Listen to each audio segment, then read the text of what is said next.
want retribution. Oh yeah, we want retribution. Oh yeah, we want retribution. Oh yeah, we want retribution. Yeah, we ran out of patience. Boil up with the cold hard hatred. I can feel the vibration. Feet in the streets, it's a new sensation.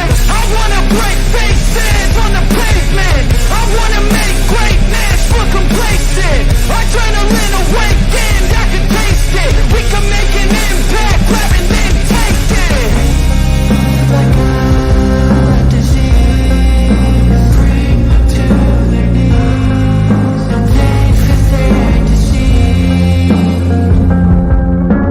Rage is like a weed.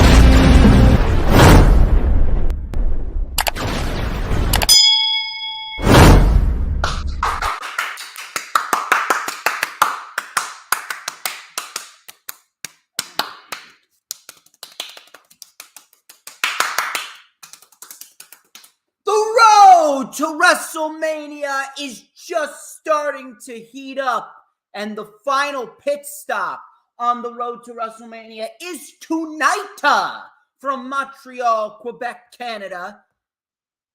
Inside the Elimination Chamber, we will see 12 competitors put their bodies at risk at a chance at headlining WrestleMania. A hometown hero will emerge, but will he get the job done tonight? That remains to be seen.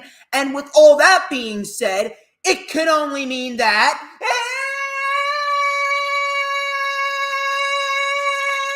it's Saturday! You know what that means. We're live! Ladies and gentlemen, I'm the one and only DJ Storms, and I would like to welcome each and every single one of you back here to the greatest fucking show on earth, streaming live on 4 different platforms, 5 different accounts. We are rocking, we are rolling, we are getting shit pumping. I'm just like MVP, but better, because there are always big things popping, little things stopping with DJ Storms. I hope you guys are having a wonderful weekend as February draws closer and closer to an end. The Elimination Chamber is tonight, and we are set and ready for yet another banger of an LFU. As of course, you already know who I am, Mr. Controversy, and the operator of the best damn Twitter handle,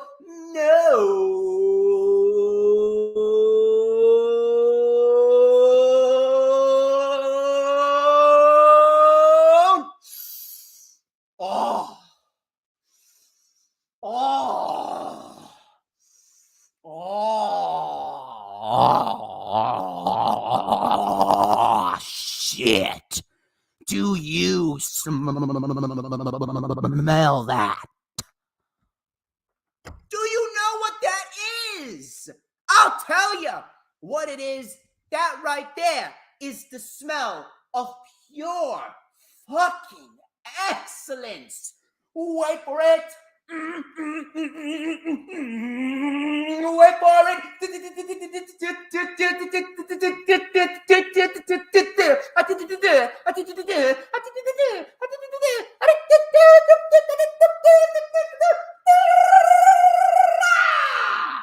To mankind. And this is the official Lightning Flash update for Saturday. Don't know why I said it like that, but Saturday, February 18th, 2023. I am on fire, baby, like I always am. DJ Storms is on fire all day, every day. Anyway. Man, just need to take a sip of my ice water right there. Just got to catch my breath and compose myself. We have a lot to get into, a lot of news, a lot of rumors, but we have a solid crowd so far. We got ourselves Lady Kenzie in the chat, Greg John, We got Paul the Shooter and the Final Hoss. Hope you guys are having a wonderful, wonderful, wonderful weekend thus far. We got plenty of shit to get into, and we are not going to waste any time right after these important self-brand promotion and advertisements. First things first, obviously. If you guys are not already following me on social media, you got to do so. Of course, it is History Maker DJS. That is History Maker DJS, both on Twitter and Instagram. You can go check me out on Facebook as well.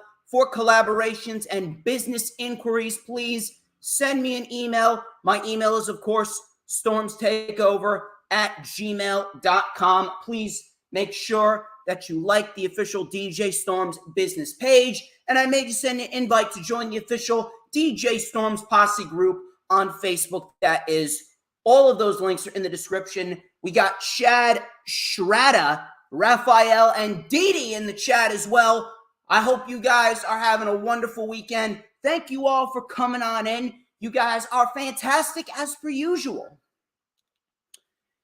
If you guys have not already checked out The Eye of the Storm with Rick Recon. Rick Recon, he is one hell of an individual. He's one hell of a pro wrestler as well. He's actually just coming off a match against Crowbar last night in Avenal at St. Valentine's Vengeance. Also, shout out to Paul, who actually sent me one of his matches against Blaze Haram. Wildly impressed with that match. So hopefully I should be able to catch the Crowbar match very, very soon. But I had him on the channel for a sit down for the Eye of the Storm. He was great. He was a very, very, very, very interesting individual to talk to say the least. Very, very passionate as well. Very well spoken.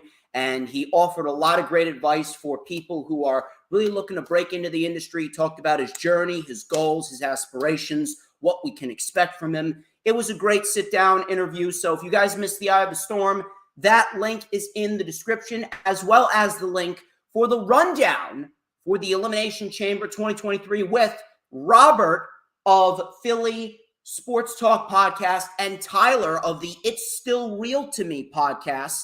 And those two were my guests on Thursday. They did a great job. We analyzed the Elimination Chamber, everything going down tonight. It was a fairly quick rundown, but we still had a great time. Very, very appreciative of them for taking the time out of their busy schedule to come and collaborate with me. Those two links to the rundown and the Eye of the Storm are in the description, so please go check them out if you haven't already done so. Please make sure that you hit the like button no matter where you're watching it from, whether you're watching it on Facebook, Twitter, Twitch, YouTube, whatever social media platforms. You gotta like the video and share it out on all the other platforms: Twitter, Facebook, Instagram, Pinterest, Tumblr, Snapchat, TikTok, Twitch, whatever social media platforms you may be using. I am telling you, everyone, and I mean everyone, needs a dose of DJ Storms in their life. Absolutely everyone. And of course, when you share out the stream, you got to make sure, if you're watching on YouTube, to hit the subscribe button, especially if you're watching on any of the Hardcore Sports social media links, whether it be the Twitch down there at Hardcore Sports 1, Instagram, we're not live there, but it's still a good place to follow us at Hardcore Sports Network, Twitter at Hardcore Sports N, and of course the YouTube Hardcore Sports Network. If you're watching on my YouTube channel, please make sure that you hit that notifications bell with a huge coup de grace. That way you will know whenever I pop up on YouTube. Because whenever I pop up on YouTube, oh, baby, it is the best time to be on YouTube. It is the only time that you won't get to see this glorious sideburn chin strap combination and this beautiful, beautiful mustache right here. Give me 1 second. Earl Cole might not be here, but we are still going to light it up right here on the channel. Take a look at this beautiful black ace comb. We're going to light it up right here with a little and a dash of and a whole lot of Because just like a nice, succulent barbecue pulled pork sandwich with coleslaw on the side, I'll actually be having that for dinner tonight. I am just so good. I am the tastiest snack in the IWC, and everybody wants a piece of the Storm's Meister. Just want everyone to know. Anyway, enough of these self-brand promotion and advertisements. We're going to get straight into the festivities here on the channel.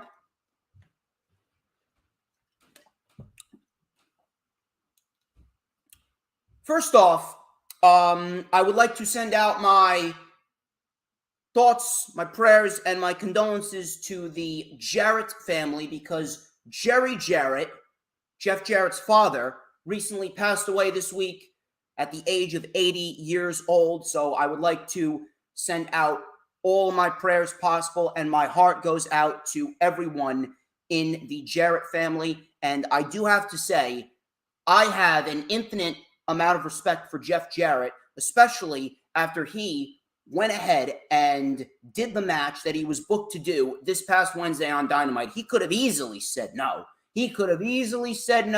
But he chose to be there. He chose to show up to work, and he chose to go through with it. And that right there in itself deserves all the respect in the fucking world. You don't really see too many individuals like that are willing to go out of their way during a tough week like that, just literally 24 hours after his father died, to go and perform on Dynamite. That right there deserves a lot of respect. And my thoughts and prayers and all my respect goes out to Jeff Jarrett and the entire Jarrett family.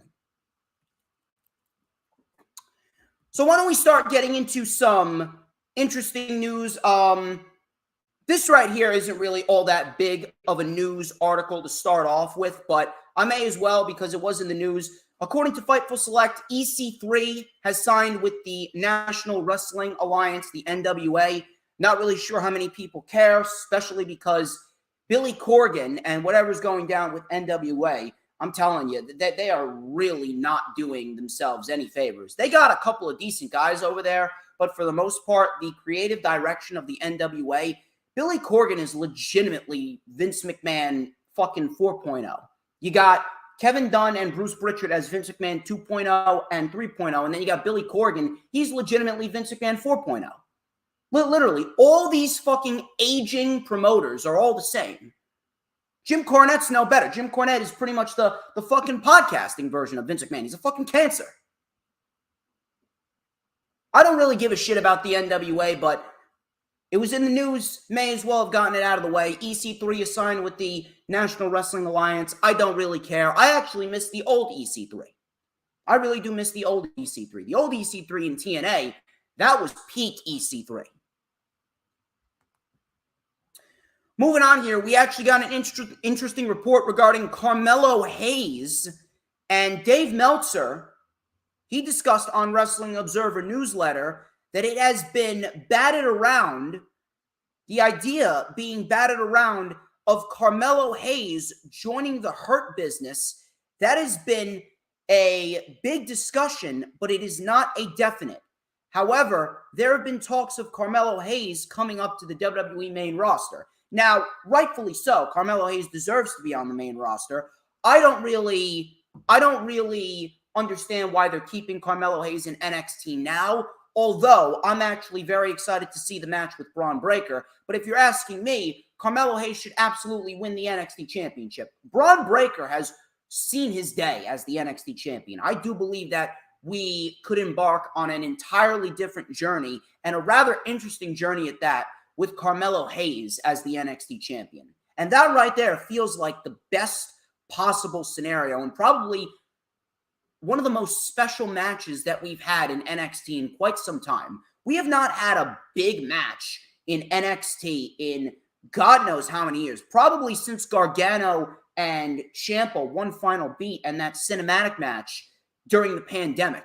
That was the last time we actually had an NXT match that felt big and felt important. Ever since then, NXT's been very, very mid. But now, it seems as though they're putting the two biggest recruits of the new NXT era together. And I do believe Carmelo Hayes will, and he should win the NXT Championship. But as far as him joining the Hurt Business, Carmelo Hayes joining the Hurt Business is not necessarily a negative, But Carmelo Hayes doesn't really need the Hurt Business. The Hurt Business has mainly been a faction designed to rejuvenate the careers of individuals that were treated poorly. Cedric Alexander and Shelton Benjamin, they were treated poorly due to Vince McMahon's terrible booking. Shelton needs the Hurt Business. Cedric needs the Hurt Business. Carmelo Hayes doesn't need the Hurt Business. Carmelo Hayes is more than capable of standing on his own 2 feet. Carmelo Hayes has not been buried or poorly treated due to booking. Matter of fact, he's probably been the best booked individual in this new generation of NXT. I'm even saying he's been booked better than Braun Breaker.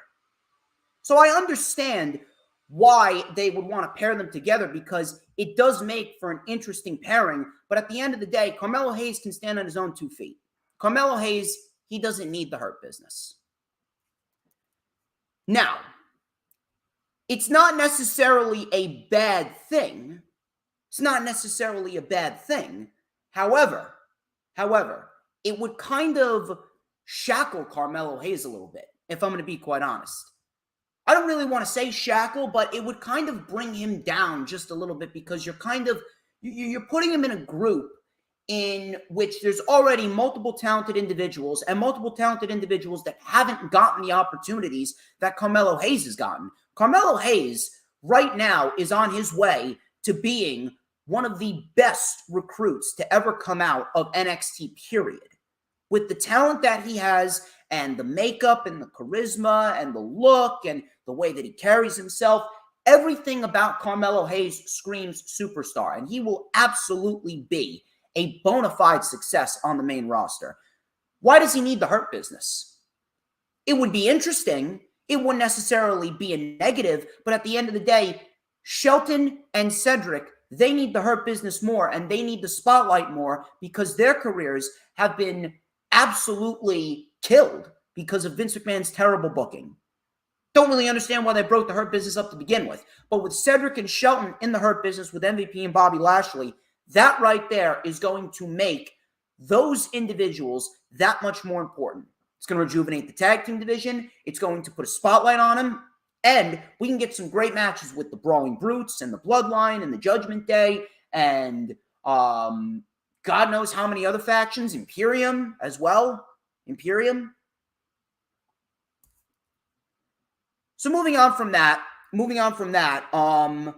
we actually have some news regarding AEW and them re-signing 2 new individuals.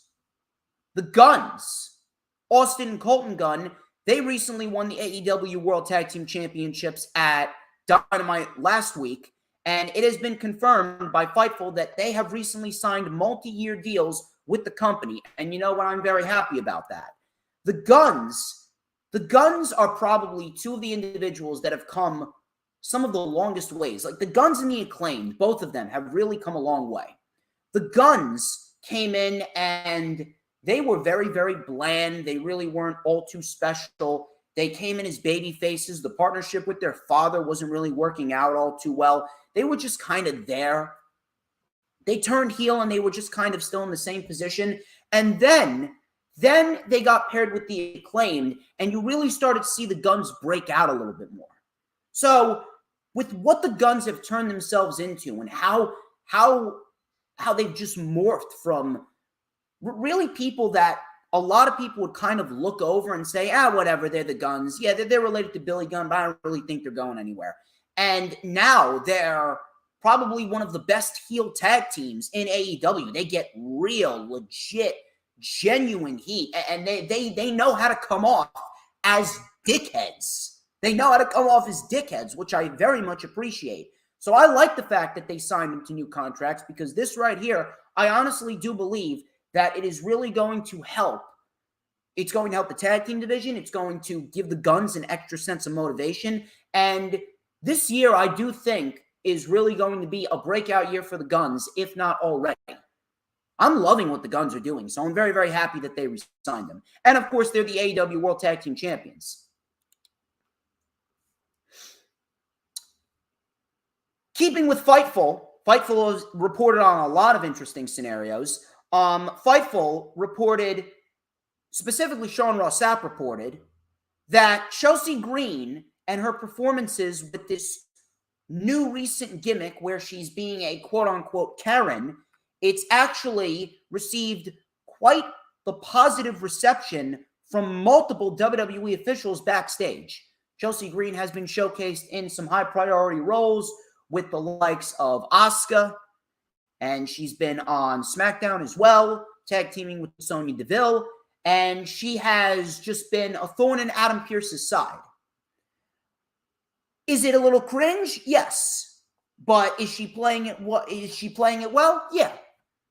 When I first saw it, I was like, this shit is fucking cringe. I would much rather see the hot mess, Chelsea Green. But you know what? I'm willing to give it a little bit more of a chance, only because, again, this is Triple H, and Chelsea Green, she's very good at what she does. She's playing it well. I would like to see her do a little bit more wrestling rather than just talking backstage to Adam Pearce, but for what we've been getting, I don't mind it. We'll keep an eye on it. We'll see where it goes. But, hey, look, she is getting positive receptions from WWE officials backstage, and she's going to get more TV time. So we'll see what comes out of it. I'm glad that there are WWE officials that are opening up to new individuals. And I'm glad that Chelsea Green is receiving positive reactions from the backstage officials, because Chelsea Green, she's very good at what she does, and she deserves some opportunities.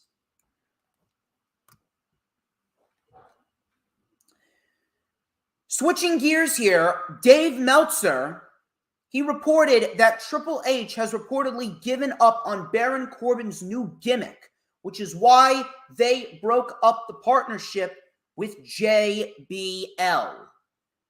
Good on Triple H. I'm very, very happy to hear that, and I'm very, very happy to hear that it's not going to be another Roman Reigns scenario. We all know how nauseating Roman Reigns was as a babyface, but Vince McMahon just constantly shoved him down our throats when all we wanted was for him to turn heel. Now, with Baron Corbin in this scenario with JBL, Triple H gave him a chance. It wasn't getting over like he wanted it to get over, and he nixed it. Good. What happens with Baron Corbin now? Baron Corbin, in my honest opinion, if you want me to be real, Baron Corbin needs to go away for a little while.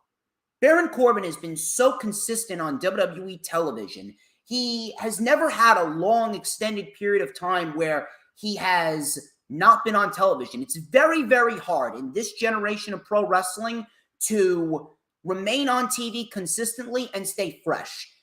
It doesn't help that Baron Corbin has been one of the worst acts in WWE history ever since they got rid of the Lone Wolf character. So Baron Corbin's best bet for now is to go away. He needs to be taken off of television, go down to the PC, work on his craft, work on his in-ring skill, his promo skill, and then when the time is right, then come back as the Lone Wolf and start fresh. If you're asking me, I don't want to see Baron Corbin until after SummerSlam. We need an extended break from Baron Corbin in order for him to really feel special again. And the main reason why Baron Corbin feels this way is because of Vince McMahon's terrible booking. The Lone Wolf was Baron Corbin's best gimmick. The Lone Wolf had all the potential in the world to be a world champion, but then they fucked him over. They pulled the trigger on his Money in the Bank cash-in, which, listen, I understand what the deal was there, but at the end of the fucking day, regardless of what happened with him and Meltzer, Baron Corbin didn't deserve that. Is Baron Corbin a fucking idiot? Yeah, he is. Is he a fucking douchebag? Yeah, he is. But he didn't deserve that. That right there was probably one of the worst decisions that WWE has made in the last decade. Why did Baron Corbin lose Money in the Bank? All because of an internet argument with Dave Meltzer? He could have been punished. He could have been taken off of TV, but you made him look like a fucking bum. Then he won the United States title. I was actually enjoying his United States title reign. Then they took the title off of him, put it on Ziggler, and then they had Ziggler vacate it just to give Bobby Roode the championship. I don't know what the fuck they were doing there. Baron Corbin should have easily have held the United States championship going into WrestleMania. I really, really, really don't understand what the fucking deal is. And then they got rid of the Lone Wolf gimmick after WrestleMania. And then he became the fucking Constable. One of the worst gimmicks that I've ever fucking seen. Constable. General Manager-elect, TGI Fridays, King Corbin. Bum-ass Corbin was just starting to get over a little bit, but at the end of the fucking day, Baron Corbin, in the end of all this, Baron Corbin was just that, a fucking bum. I would much rather see Baron Corbin as a fucking badass. So the best possible route now is for Baron Corbin to be taken off TV. We should not see or hear from Baron Corbin until August 7th. August 7th, which is the Monday Night Raw after SummerSlam. Take some time away, go down to the PC, work on your craft, work on your promo ability, come up with some new moves, reinvent yourself, and come back with a similar lone wolf type gimmick and just be a fucking badass that beats the shit out of people. That is the Baron Corbin that works. That is the Baron Corbin that should have never been taken away. But I'm very, very happy to see that Triple H is doing the right thing and he's listening to the fans.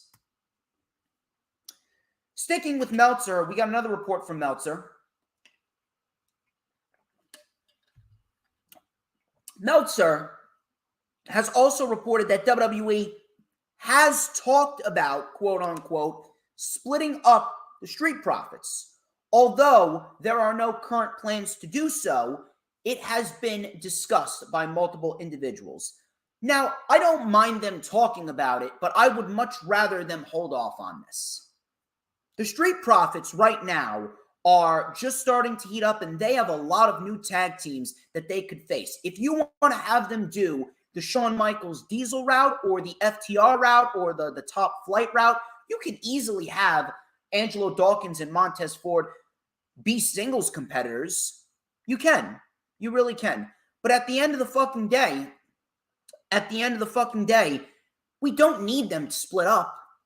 Why do we need the Street Profits to split up in order for them to have singles runs? We can keep them together, and we could still use Angelo Dawkins and Montez Ford in singles capacity. Give them another year or two, and then maybe we can talk about splitting the Street Profits up. But right now, that should be nowhere in the plans. Just have them do singles material on their own, but keep them together as a tag team so that way, when an opportunity does arise, you can do some interesting tag team matches with them.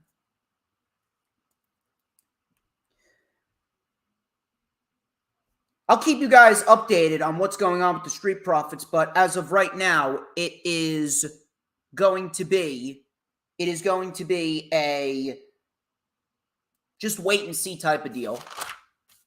Moving on here, we actually got some positive news on an individual that's actually been out of commission with a severe back injury for a while. It was recently revealed that longtime pro wrestling bootmaker Jose G. Sans, I probably butchered that last name, Sans, probably Sans because he sounds like he's Mexican, sounds like he's Spanish. Jose G. Sans, he revealed that 14-time world champion Randy Orton has recently gotten in touch with him about making a new set of boots for his in-ring return.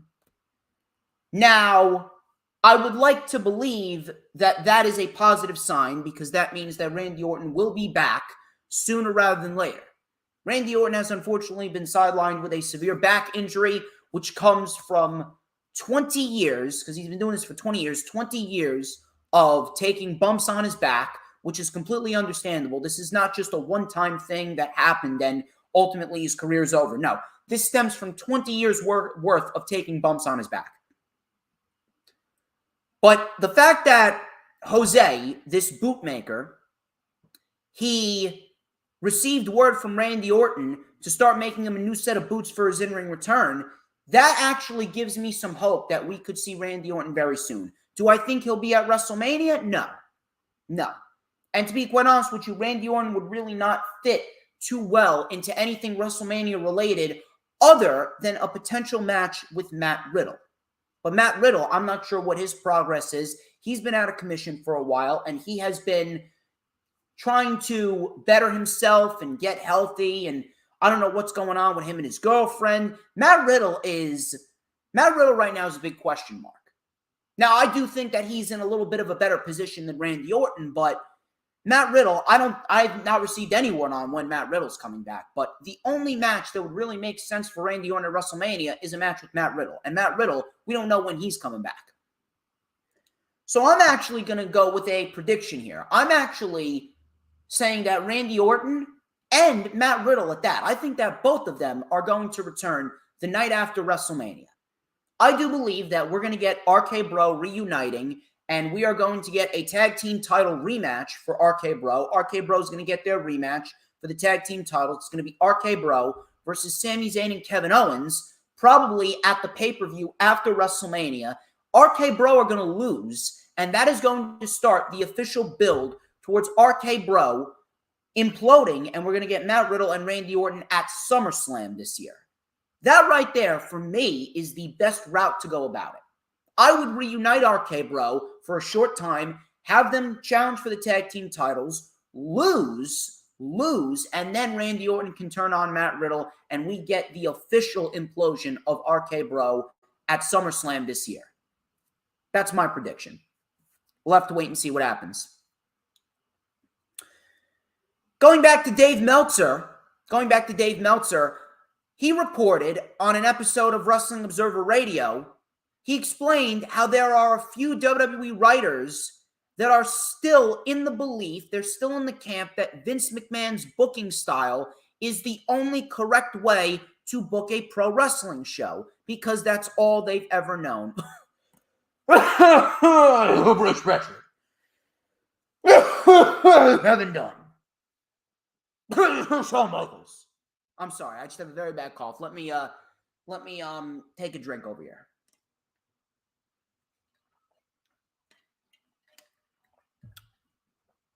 I mean, this doesn't surprise me at all. We've actually received a lot of Vince McMahon-inspired material going into the Royal Rumble and then coming after the Royal Rumble. I would actually not be surprised at all if Vince McMahon is in these individuals' ear. I would not be shocked if Vince McMahon is still in these individuals' ear and he is trying to implement them to push forward any creative ideas that would be of his liking. I would not be surprised if Vince McMahon is in these individuals' ears. I would not be surprised if Vince is in Kevin Dunn's ear, if he's in Bruce Pritchard's ear, even Shawn Michaels. And I know Shawn Michaels, he's worked hand in hand with Triple H, but ever since NXT 2.0 started, Shawn Michaels has been down there and he's been nothing more than a fucking butt puppet for Vince McMahon. I know for a fact that Shawn Michaels, his brain, I don't know what's going on, but his brain ain't operating correctly down there. Shawn Michaels is booking NXT horribly. We get a couple decent shows here and there. We get a couple great matches here and there. But the overall vibe of the show and the way that show is produced is fucking terrible. It's terrible. I'm sorry. It's terrible. So it doesn't surprise me. And you know what? When it comes to these individuals, there are only two ways that you can handle them. And I really don't want to be a fucking dick, but I'm going to have to in this scenario. Triple H needs to tell them, listen, you need to get with the fucking program and you need to either get with my program, do shit my way, because this is a new fucking era, or I'm going to let you go. But I don't know. Is he in that position to let people go? Because at the end of the day, Vince McMahon is back in charge. He is the executive chairman, and he does have influence over creative. He does have some sort of influence, whether you want to admit it or not. And at the end of the fucking day,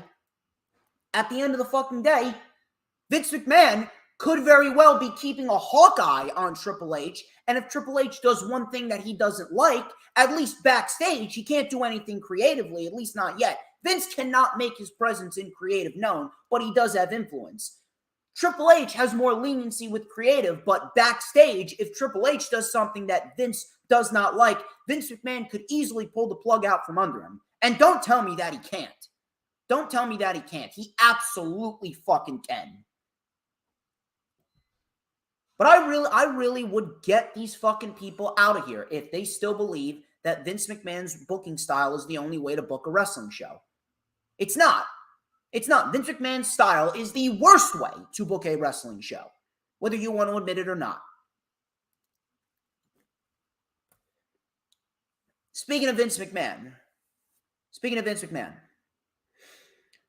Dave Meltzer, he discussed the belief backstage in WWE that Vince McMahon's presence is a hindrance and not a help in the WWE sale negotiations.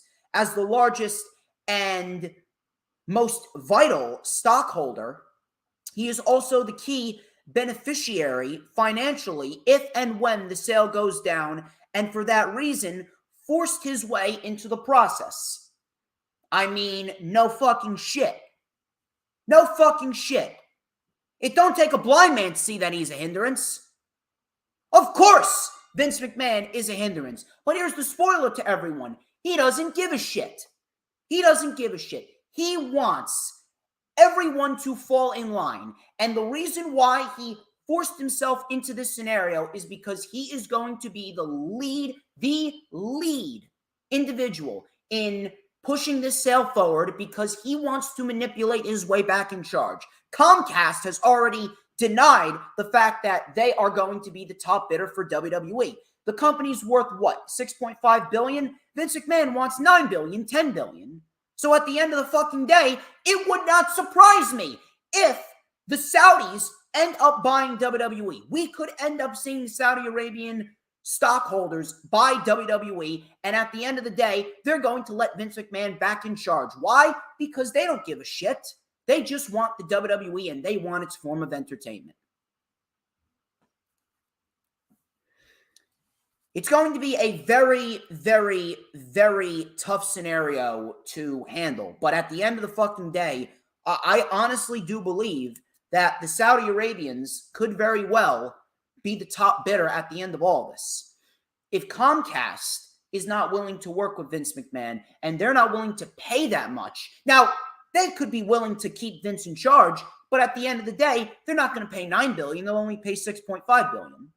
The Saudi Arabians, they have a ridiculous amount of I don't know what the fuck's happening. It's like they found a magic fucking goose that shits out millions of dollars on an hourly basis with them.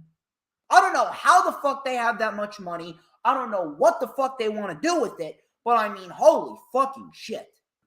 Holy fucking shit. It's nuts. It is honestly fucking nuts. It really is. There could very well be companies that want to pay $9 billion for WWE. I'm not saying that Saudi Arabians are the only individuals that are going to pay for WWE, but at the end of the day, the reason why Vince is back and he is negotiating this sale is because he wants to regain all the power that he lost. He wants to regain all the power that he lost. How willing is a Disney or a fucking Amazon or a Comcast, how willing are they to pay for WWE if it means keeping Vince McMahon in charge? How willing are they to do that? At the end of the fucking day, they maybe want to pay for it. They want to buy it. But at the end of the day, they don't want the stench, that cheap stench of Vince McMahon's sexual assault allegations. They don't want that stink around their company. You can imagine that they got plenty of their own shit going on, and they got plenty of legal shit going on with themselves. You can imagine Amazon has plenty of legal shit going on. You can imagine that Disney has plenty of legal shit going on. They don't want to have to tack on another legal issue with housing Vince McMahon, a man who is going down as one of the biggest sexual fucking predators of this generation, a fucking dickwad, a fucking sick, twisted, demented old fuck that cares for no one but himself, a man that legitimately thinks he's God, a man who beat the government in the 1990s and will never let anyone forget about it, a man that got out of jail more times than we can fucking count. You think that a Disney would want to deal with that? You think that an Amazon would want to deal with that? You think that a Comcast, an NBC Universal, a Fox, you think they would want to deal with that? You honestly think they would want to deal with that? Fuck no. The Saudis, they don't give a shit. They don't give a shit about anything. They're rich as fuck. All they care about is getting WWE because it's WWE. It's going to be a very, very, very scary scenario, to say the least. But again, I will keep you guys updated. But it's looking more and more and more than it's looking more and more like Saudi Arabia could be the one entity that's going to end up buying out WWE. Why? Because Vince will ultimately stay in charge.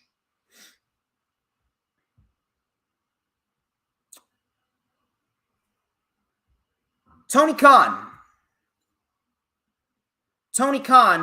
He was recently on the Dan Le Batard show,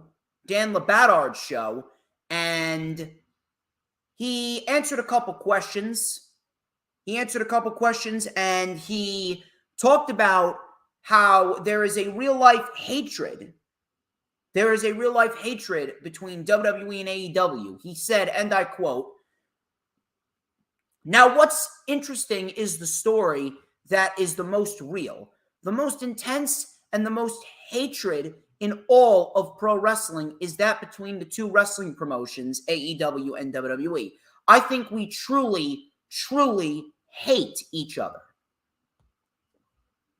And you know what? I honestly understand a little bit where he's coming from, because at the end of the day, this new administration, this Triple H administration, treated him like shit. And Triple H, at the end of the day, he went out of his way to tamper with AEW contracts.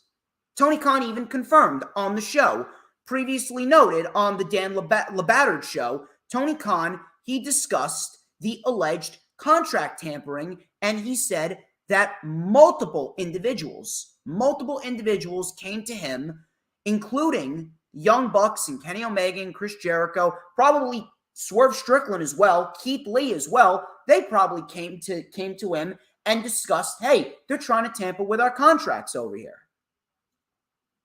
So you know what? I actually understand the hatred there.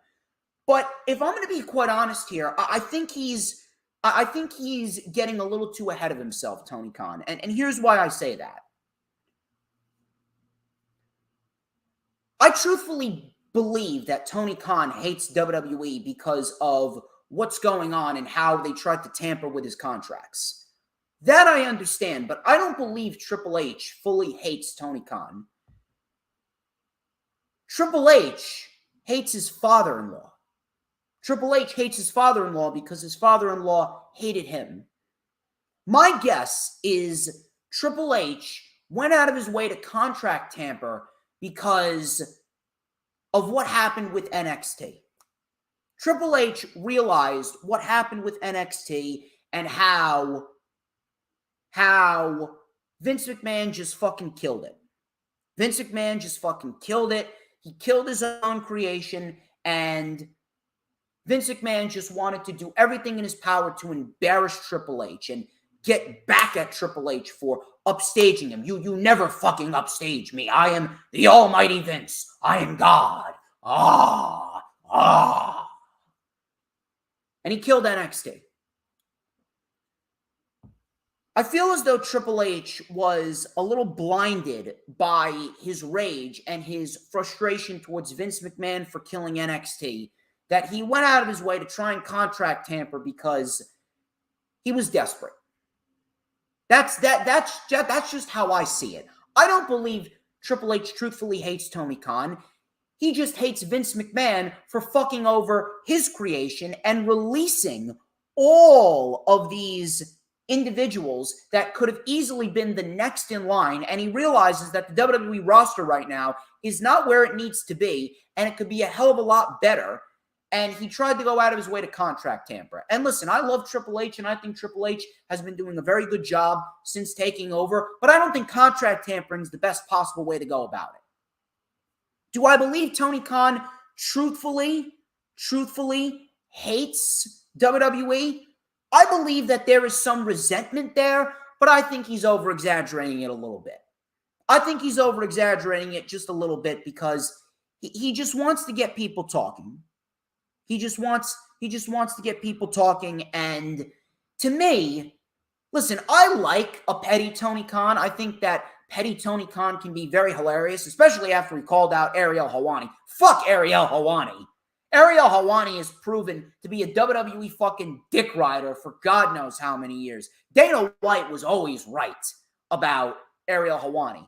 Dana White may be a fucking dickhead, but at the end of the day, he was 100% correct about Ariel Helwani. So Tony Khan was absolutely justified in doing what he did last night. I'm just letting you know. But as far as the hatred between WWE and AEW, I honestly think Tony Khan's exaggerating just a little bit. I really do. I think that there is some resentment there, but if anything, I do believe that if the sides kind of cooled off, they cooled down a little bit, and they wanted to do some work together, I honestly do believe that they could, but Triple H is going to have to do a lot of shit in order to make up for the contract tampering. He probably didn't do it because he hates Tony Khan. He did it because he hates Vince McMahon for ruining what he had, and he wants to get the individuals back that he lost. But again, contract tampering, it ain't the way to go about it. There's some resentment between WWE and AEW, but I do think Tony Khan's exaggerating just a little bit. And I love TK, but I do think he's exaggerating a little bit. I think he's just doing that to feed into the narrative on social media. And in reality, he doesn't really need to do that. Tony Khan doesn't need to feed into any agendas or narratives on social media. All Tony Khan needs to do is go out of his way to put on a great show. And that's exactly what he's been doing all year. He's been putting on great television. We're going into a fantastically built Revolution pay-per-view. Revolution looks fantastic. I know that Revolution 2022, Forbidden Door, and Full Gear 2021, those three events really set the bar high for AEW. But I do believe that if they want to, Revolution 2022 could fucking take the cake. Before we move on into the weekly show reviews, we actually got a report on Jay White. Jay White, he will be facing Eddie Kingston tonight at New Japan Pro Wrestling Battle in the Valley, and it is a loser leaves New Japan Pro Wrestling match. Fightful has reported that WWE sources have repeatedly confirmed that they have had a long interest in Jay White, but everything related to the possibility of him coming into the company is being kept very, very quiet. Could Jay White be headed to WWE? I don't know. I don't know. The question is, where do you think he would fit the best? Well, there are multiple scenarios that you need to take into consideration here. It could honestly swing either way. He could go to AEW or he could go to WWE. It could go either way. It could swing to AEW because you do have to remember, his friends are over in AEW, specifically the Bucks, specifically Omega, specifically Adam Cole. You have to imagine that Jay White is well-liked in that locker room, and they want to get Jay White on AEW TV. And on top of that, Tony Khan is making a major announcement next Wednesday. I don't think it has anything to do with Ring of Honor because they already announced that Ring of Honor is going to start their weekly television shows on March 2nd. So I don't think it has anything to do with Ring of Honor. I actually do believe that it could very well have something to do with Jay White. I honestly do believe it's going to have something to do with Jay White, and it'll probably have something to do with Forbidden Door. It'll probably have something to do with Forbidden Door, with Forbidden Door being an annual thing going forward. And I honestly think that could have something to do with this major announcement, and Jay White's going to come out, and he will be AEW's newest signee. That could be Tony Khan's major announcement. Jay White is officially All Elite. Now, you can make the argument for WWE as well. You can make the argument for WWE as well. You can make the argument for WWE because there was a report not that long ago regarding Triple H and how he wants to rebuild NXT. He wants to rejuvenate NXT by signing the top-tier independent professional wrestling prodigies. We already have this storyline going on with Grayson Waller and Shawn Michaels. Now, Shawn Michaels is not going to be wrestling. I just want to inform everyone on what's going on with Grayson Waller and Shawn Michaels. This storyline with Grayson Waller and Shawn Michaels is not going to result in Shawn Michaels wrestling. This is similar to what WWE did with William Regal and Samoa Joe. William Regal and Samoa Joe, they went back and forth for God knows how many fucking weeks, and not once did they ever touch. Why? Because it was not that kind of feud. Samoa Joe wanted to make William Regal's life a living hell because William Regal would not give Joe a rematch for the NXT Championship. It is similar to that. So at the end of the day, I do believe that this is going to result in Grayson Waller bitching and moaning, complaining that he's not getting the respect that he deserved, and Shawn Michaels will finally give him what he wants. He's going to give him a high-profile matchup at NXT Stand and Deliver, and he's going to face the debuting Dragon Lee. I do believe that this program with Shawn Michaels and Grayson Waller is a segue to get Dragon Lee into NXT and put on a banger with Grayson Waller, Stand and Deliver. And you know what? I don't have an issue with that. I don't have an issue with that whatsoever. I think that that's actually a great move. Now, with Dragon Lee coming in, you have to imagine that WWE may be looking at a Tama Tonga as well. Tama Tonga has been saying that, hey, WWE's been knocking on my door. So at the end of the day, we could get a Tama Tonga. We could very well get a Tama Tonga coming into NXT. And then if you add Jay White, that man easily, by far, could very well be NXT champion by the summer. If anything, I am having Carmelo Hayes beat Braun Breaker, and I am doing Carmelo Hayes and Jay White for the NXT championship by the summer of this year. Easily.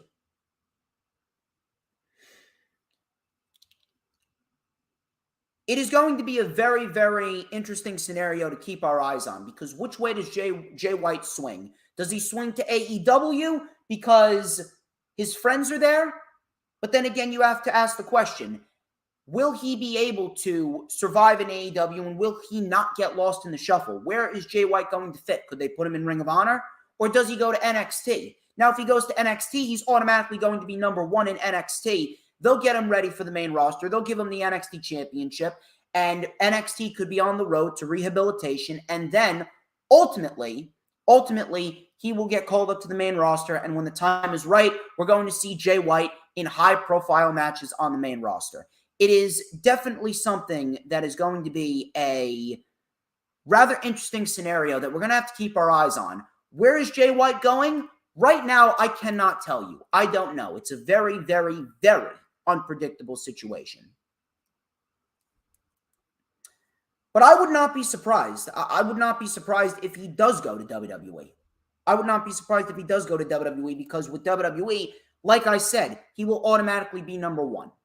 He'll be number one in NXT. He'll be NXT champion, and then he can get called up on the main roster. With AEW, it's a little bit of a toss-up. You could put him in Ring of Honor. You could put him in AEW. Maybe Tony Khan wants to sign him. Maybe Tony Khan wants to put him on Ring of Honor, and he wants Jay White to be one of the flag bearers for Ring of Honor in order to help get Ring of Honor off the ground. I don't know. It's going to be a rather interesting scenario. We'll have to keep our eyes on it. But those are all the news and rumors I got for you today. And we are going to get into the weekly show reviews in just a little bit. Hope you guys are doing great. Thank you to Jeffrey Turner. Thank you to Lisa, who just joined as well. You guys are fantastic as per usual. And I hope you guys are ready for some news, rumors, and not news, rumors, and reports, some weekly show reviews, because we're going to get into those in just a little bit. With the Elimination Chamber tonight, here's a little reminder to everyone. Tomorrow at 2 p.m. Eastern Time, I will be having my main man, Hula Grim, back on the channel. Last time Hula Grim was on the channel was 2 months ago. He was on the rewind for Ring of Honor Final Battle 2022, and that was a fantastic review. Hula Grim, very, very good, brings a very nice analytical take to wrestling.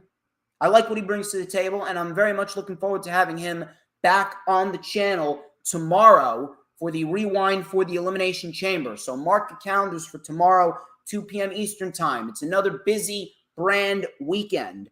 But we're about to get into the weekly show reviews. Let's start off with Monday Night Raw. Monday Night Raw, this was Monday Night Raw's go-home portion of the week for the Elimination Chamber. And it was, it was all right, but rather uneventful. Rather uneventful. Nothing really that's going to grab your attention, minus the main event and minus that great segment with Sami Zayn and Cody Rhodes, which we will talk about in just a little bit.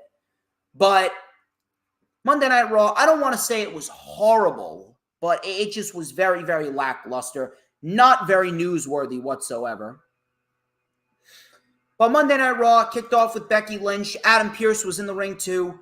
She welcomed everyone to Raw. She talked about beating Bayley last week. She shouted out Lita. She wondered why her path to WrestleMania was no longer clear, and it's because she lost sight of the Women's Championship because she was feuding with Bayley. Becky wanted Pearce to make a match for her to fight her way into the Elimination Chamber. Bayley then interrupted. She called Becky an idiot, and she reminded her that Lita had to do the work for her. Bayley, she wanted into the chamber. So they actually went back and forth for a little bit, and I was actually liking the back and forth between Bayley and Becky. Bayley goes, I'm the only Grand Slam champion in this ring. You've never done that, Becky. And Becky goes, well, I main evented WrestleMania. You've never done that, Bayley. Bayley goes, I've successfully defended both the Raw and the SmackDown Women's Championship at WrestleMania. And Becky goes, well, I won them both in one night. So they were going back and forth, tit for tat. So Bianca then came out. Bianca then said, you know, everyone wants to talk about the Raw Women's Championship, but no one decided to talk to the Raw Women's Champion herself. Pearce then made a triple threat match, and if either Bayley or Becky won, they would be in the chamber. But if Bianca won, neither of them would go to the chamber. Now, initially, I didn't like this. I didn't like this at all initially because at the end of the fucking fact, at the end of it all, we don't need any more teases of Bayley or Becky going into the championship title scene. We need an extended break for Bayley and Becky from the championship title scene. Becky Lynch is at Charlotte Flair levels right now. And I don't mean that in a way that she's nauseating. Becky is not nauseating. I take Becky over Charlotte any day of the week. But Becky right now is at a point where she does not need, nor should she be, in the championship title picture. We should not be talking about Becky Lynch in the championship title picture again until probably after Survivor Series this year. We need a long extended break from Becky Lynch in the championship title scene. I'm just letting everyone know. Becky's fine the way that she is. I'm glad that she's a babyface. I'm glad that she's the man, but we don't need her in the Raw Women's Championship title scene. So I did not like this. This had Vince McMahon written all over it. Now Vince McMahon did not have a say in the outcome. Triple H, he booked the right outcome in the main event, which I'm happy about, but I just didn't like this being booked from the beginning as an outsider looking in. We had the Street Profits. They took on the Judgment Day. So it was a fun little match right here. The Profits were in control early on. Judgment Day then isolated Montez Ford. They tagged in Angelo Dawkins. Dawkins, with a leaping back elbow and a silencer, tagged to Ford, assisted Pounce into a back suplex. Priest saved it. The Street Profits then, with a beautiful electric chair blockbuster combination, Finn kicked out. Ford then with a beautiful tope con here on to Priest. Dawkins then pounced Dominic because Dominic got involved. Balor with a sling blade, shotgun drop kick, and a coup de grace. Balor wins it. They won it clean. Edge and Beth Phoenix then came out. We get a big brawl. Phoenix went to deliver a glam slam on Dominic, just like she did last week, and Ripley came in and delivered a riptide to Phoenix. Rhea Ripley, I'm telling you, Rhea Ripley sorely missed on this show. Rhea Ripley is sorely missed on this show. Rhea Ripley is a very, very pivotal figure on the show, and I'm very much looking forward to seeing what we get out of tonight's mixed tag team match with Beth Phoenix, Edge, and the Judgment Day.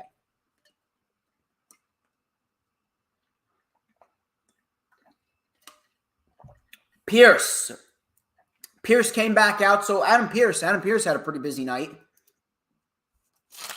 Pierce came out to the ring, and we were going to get a contract signing with Brock Lesnar and Bobby Lashley. Lesnar was in the ring. He told Bobby to get his ass out here and sign the contract.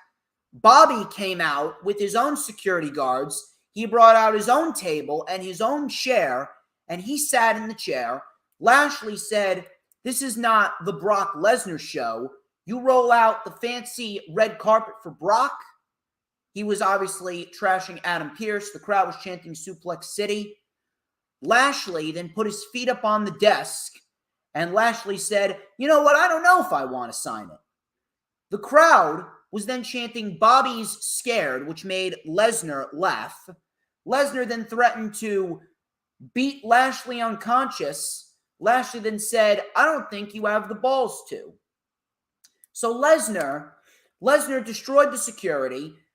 Lashley, he then pounced Brock Lesnar over his back, which looked great, actually. He pounced Lesnar over his back. Lesnar took a bump on the stage, and then Lashley delivered a nice spear, signed the contract, put it on Lesnar. He left as Brock Lesnar smiled on the ramp. I'm glad to see, once again, I am very glad to see that this match was taking place at Elimination Chamber.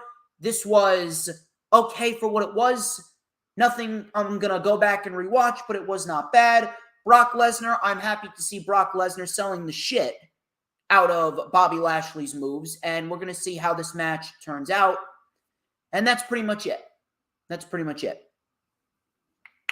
And we will talk about what Bray Wyatt said with his promo on SmackDown. Him and Uncle Howdy seem to be a top-tier program going into WrestleMania, and it looks like we will not be seeing Uncle Howdy versus Bray Wyatt. It looks like we could either see Lashley or Bobby versus Bray Wyatt. Piper Niven, she took on Mia Yim rather quick. Don't know why. Here's what I want to ask. I don't have an issue with Carmella. I think Carmella is a decent pro wrestler, but why exactly is Piper Niven and Mia Yim being excluded from the Elimination Chamber? I really don't understand. Carmella's seen her day. Carmella has had her opportunities. Why exactly do we have to deal with the same tired bullshit over and over again? Why do we need Carmella in the chamber? Either of these two women would have fit just fine in the chamber. Piper Niven wins with the Winds of Change, which I'm actually very, very happy to see her using. I think that she does them very well. Then we get to what was easily the best thing on the show.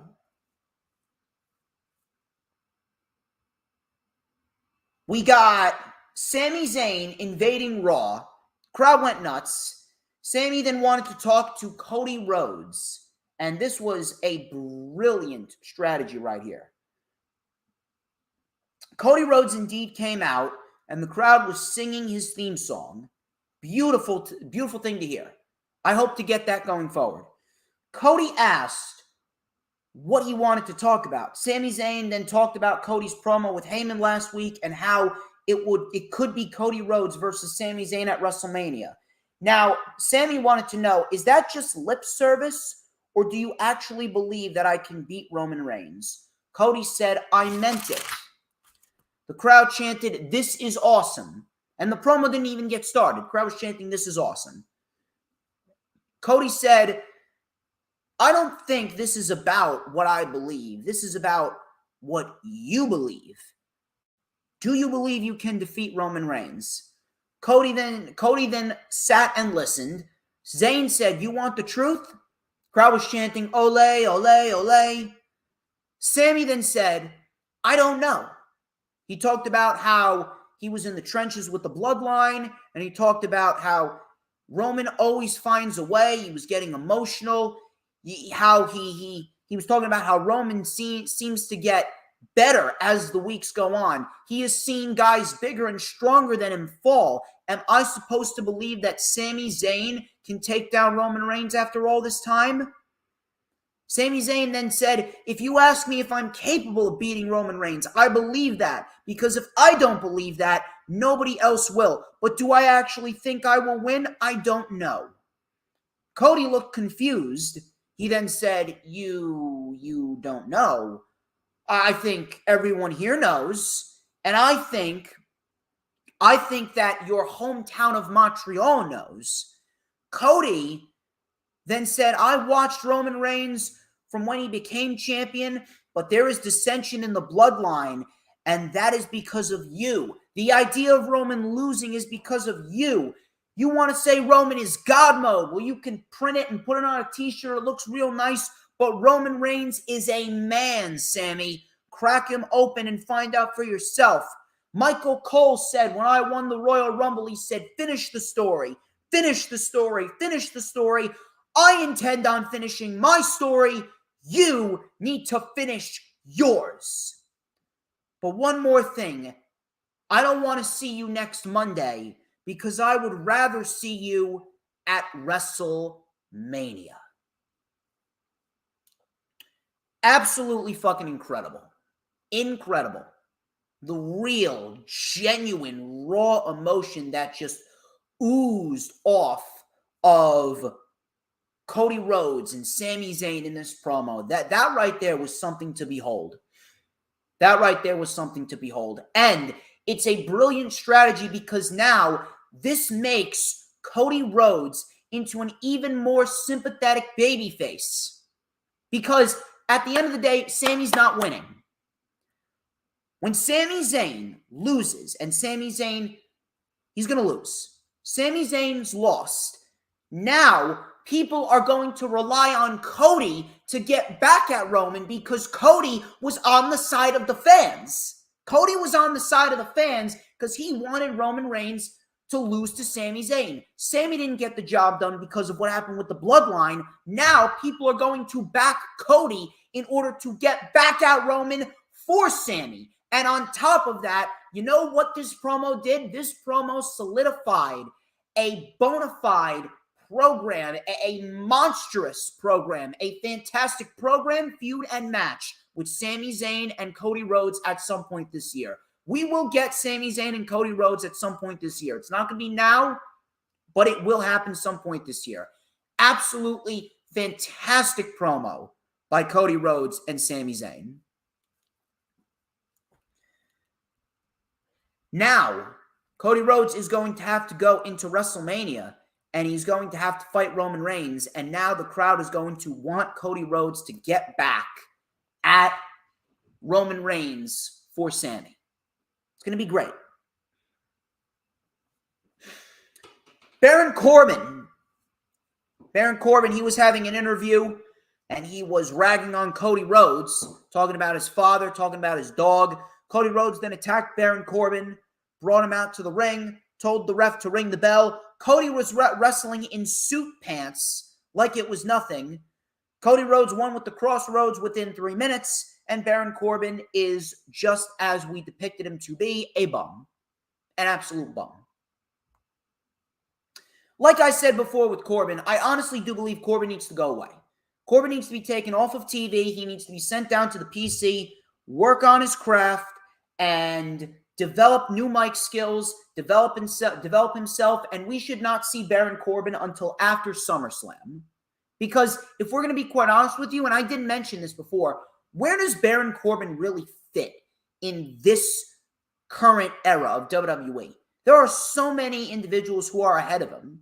He's really not going anywhere. He's not going to be a world champion. He's not going to be Intercontinental champion. Not going to be US champion. You're not going to put him back in NXT. The best possible route for Baron Corbin is to go away.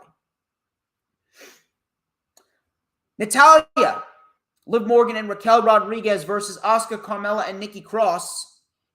Really nothing of substance other than the fact that Asuka won this match on her own, and she took out her own teammates. She didn't give a shit. Asuka won with the extended armbar, and she won it for her team. Asuka's phenomenal. She really is. But I don't know. I'm a little worried. I'm a little worried that because of what happened here, I'm a little worried that they're not going to give Asuka the win. And no one should be winning the Chamber tonight but Asuka. Really. I'll keep my eye on it, but again, I'm very, very worried. I'm very, very worried. Pro Wrestling 101 states that if you stand tall on the Go Home show, that you are not going to walk out victorious at the pay-per-view.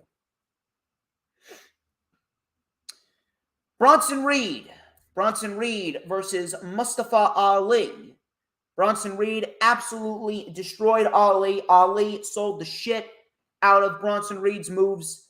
Bronson Reed with the most beautiful looking big man splash, tsunami off the top rope, and Bronson Reed gets the win. I am making a prediction. Bronson Reed will be a force to be reckoned with on Monday Night Raw in due time.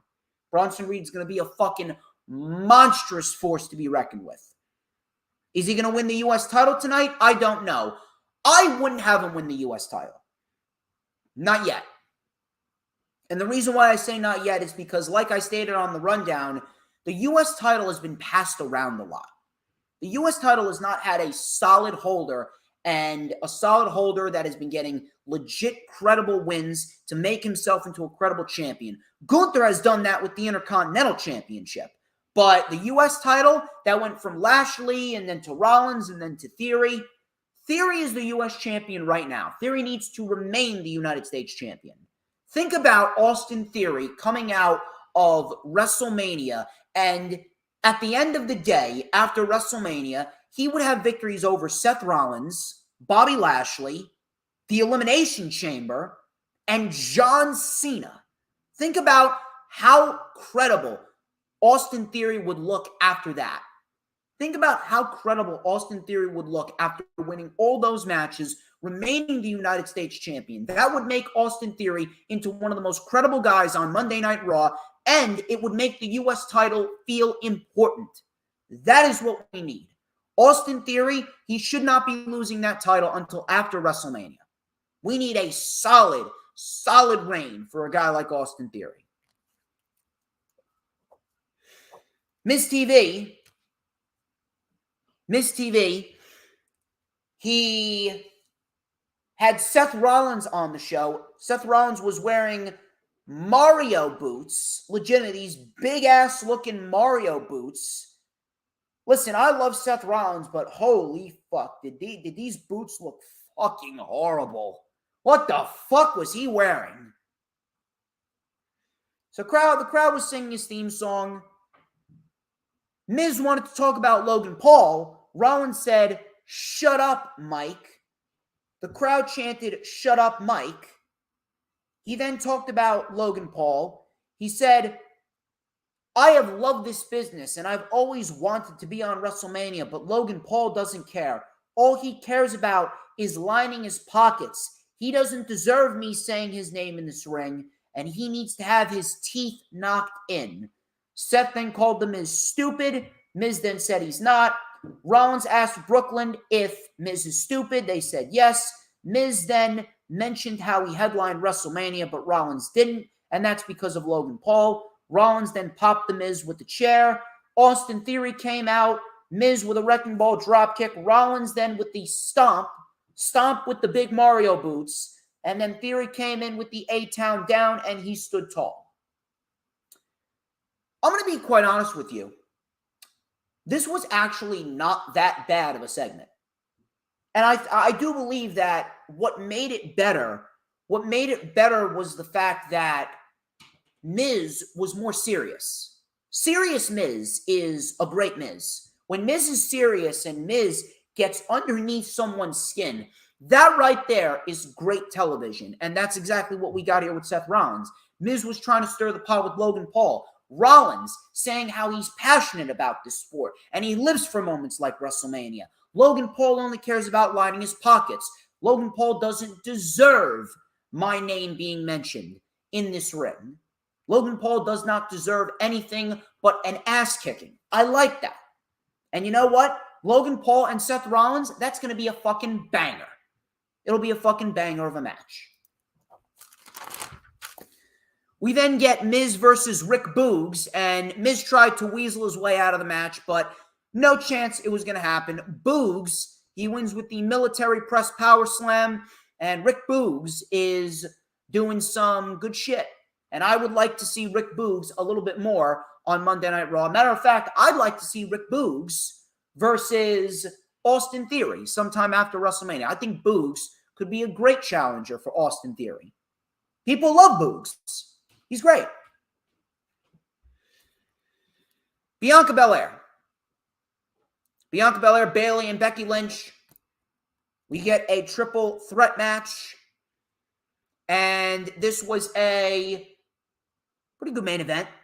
Really nothing over the top or too crazy, but it's just three women going in there and doing what they do best, wrestling. And we got a pretty decent match out of it. So Becky saw that Bayley had Bianca in a knee bar. Becky broke it up with a diving leg drop. Becky with a double DDT for a 2. Io and Dakota came out. We had a Tower of Doom superplex. Belair stayed alive. Belair mounted a comeback with a handspring moonsault, but Bayley got the knees up. Becky with diamond dust onto Belair. Damage Control saved Bayley. Becky was taken out. Dakota Kai saved Bayley. Damage Control nearly cost Bayley. The Elimination Chamber field then came out to attack Damage Control, and then they all started attacking each other. Bayley caught a spine buster by Bianca for a 2. Bianca then took out Io, sent her flying into the pile. Becky then came back. Belair with a KOD to Becky onto Bayley, and Becky Lynch rolls out of the ring as Bayley is pinned by Bianca. Now, first off, I am very glad that that was the outcome. That's exactly the outcome that we should have gotten. Good. But at the end of the day, I really don't understand why we needed to have Bayley take another loss. It seems as though ever since Bayley's been back, all she's been doing is losing. Bayley, listen, I don't want to say this because I think Bayley is one of the best female professional wrestlers to ever come through the business. But Bayley right now, Bayley's a bum. She really is. Bayley is a bum. I really hate saying that, but all she does is lose big matches. She has not hit the same since she's come back from injury. And it's quite sad, if I'm going to be quite honest. But that was Monday Night Raw. Really nothing to go back and rewatch outside of the main event and the incredible promo with Sammy and Cody Rhodes. Dynamite, AEW Dynamite. AEW Dynamite, we got ourselves a decent Dynamite. It was not anywhere near close to the Dynamites that we've gotten in the last couple of weeks. But I feel as though this was more of a storyline-driven AEW Dynamite. We got a lot of storyline progression. We got some very good promos. We got some sit-down interviews. We got some Revolution build. Revolution is starting to take shape, and Revolution is looking fucking great as a whole. But ultimately, from a wrestling standpoint, there really wasn't anything to go back and rewatch outside of the Texas Tornado Tag Team match and then the main event with the ladies, which I thought was a very solid main event. But it wasn't a bad show. Wasn't a bad show at all. It was just not up to par with what we've seen. This was probably the weakest Dynamite of the year. Not saying it was terrible. Not saying it was terrible. It just didn't hit like it normally has. And that's completely fine. Not every show is going to be a 5-star match show. Not every show is going to be littered with pay-per-view worthy matches, which is fine. Show started off with Jeff Jarrett, Jay Lethal, Sanjay Dutt, and Satnam Singh versus the Acclaimed, Daddy Ass, and Orange Cassidy. Orange Cassidy, he has been on a roll, and Orange Cassidy has been one of the most wittiest superstars in AEW in recent memory. He is on a 16-match winning streak, which I have no problem with because Orange Cassidy is a champion, and a champion should look strong. So this was harmless. That's as good as I can say it was. It was harmless, and it did not hamper the show. It did not make the show bad, but it didn't help the show either. It was just a match that was there, went about 9 minutes. I didn't give a shit about it. I could have done without it. It was meaningless, but it was a lot better than I expected. And you know what? If a match like this that we all think is going to be shit turns out better than we expected, I guess that's all we can really ask for. But again, this match did not need to happen. I'm not going to sit here and tell you, yeah, this match was great. No, it didn't need to happen. It was harmless, but it didn't need to happen. So Bowens and Jay Lethal mixed it up a little bit early on. I actually want to see a match between those two. I think those two will put on a great match. Caster took down Jarrett. Daddy Ass and the Acclaimed watch as Cassidy and Dutt faced off. Daddy Ass and Jeff Jarrett got into it. The Guns then came onto the ramp to gloat. Daddy Ass was isolated by Jay Lethal. Satnam Singh came in. He wore down Billy. Clothesline to the Acclaimed. Billy Gunn then was able to secure a Famouser on Satnam Singh, which actually looked pretty decent. Dutt then was the legal man. Everyone started taking out everyone. Orange punch by Cassidy. Billy Gunn was taken out by Jarrett. Cassidy was taken out by I think it was Jay Lethal. And then Bowens took out Lethal. Bowens finally hit the Scissor Me Timbers on Sanjay Dutt, and the Acclaimed get the win. And that was pretty much it. It was pretty much a match to get the Acclaimed, the rebound, the win, and the Acclaimed will be a part of a fatal four-way tag team match at Revolution between themselves, the Guns, and two other teams. Now, who do I think those two other teams are? Well, number one, I would put the Lucha Bros in there. I think that the Lucha Bros would be a great tag team to put in there as a third tag team. I think the Lucha Bros would work great with the Guns. I think they would work great with the Acclaimed. I think that would be a great fucking match. And the fourth team, it may be a little early, but I would like to see a returning FTR. I would like to see a returning FTR, and I would like to see FTR jump in there. So you got the Guns, the Acclaimed, FTR, and the Guns, or the Lucha Bros, rather. Excuse me. Lucha Bros, Guns, Acclaimed, and FTR. And that right there, that's a solid 4 teams for a fatal 4-way tag team match. I think that's going to be a great fucking contest. It's going to be chaotic. It's going to be all over the place. It's going to be very, very fun. So I got no issue with that. No issue with that whatsoever.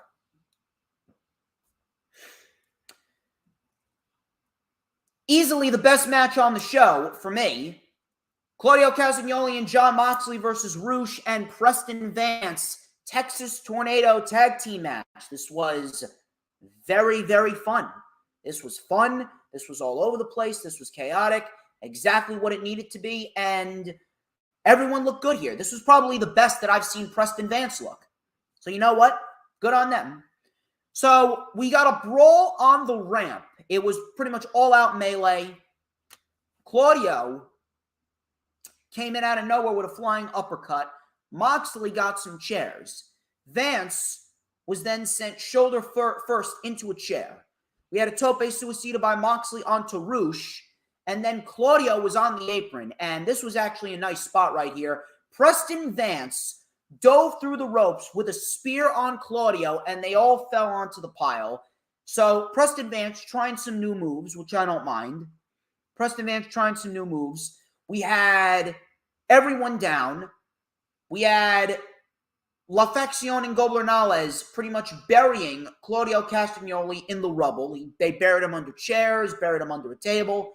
Coming back from commercial, Moxley was trying to dissect Vance, but Vance and Roosh ended up dissecting him. Moxley with a chair. Claudio came back in. Then he lit up Vance and Roosh. We had a punch with the chair by Claudio. Claudio then with the swing. Round and round we go.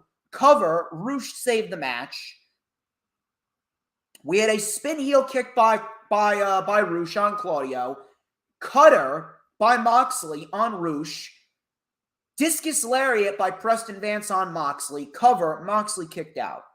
Jose then hit Claudio with a chair. Yuta came out to save the match, and Roosh was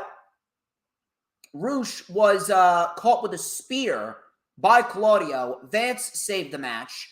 Roosh was then caught with an uppercut. Moxley then with the chain and a hammer and anvil elbows, and then he wrapped the chain around Vance's arm, pulled back into the armbar, extended the arm, trying to rip his shoulder, he ripped the pec off the bone, and Vance ended up tapping out. So this was a very fun match, and Preston Vance looked good, so that's pretty much all I can ask there. One thing I want to see, and this is probably something that I don't think anyone would mind, I would love to see Rush and Claudio for the Ring of Honor World Championship at Supercard of Honor. I think that would be a great fucking match. That's what I want. I want Rush and I want Claudio as the main event of Supercard of Honor. That would be a fantastic fucking match. That's what I want to see.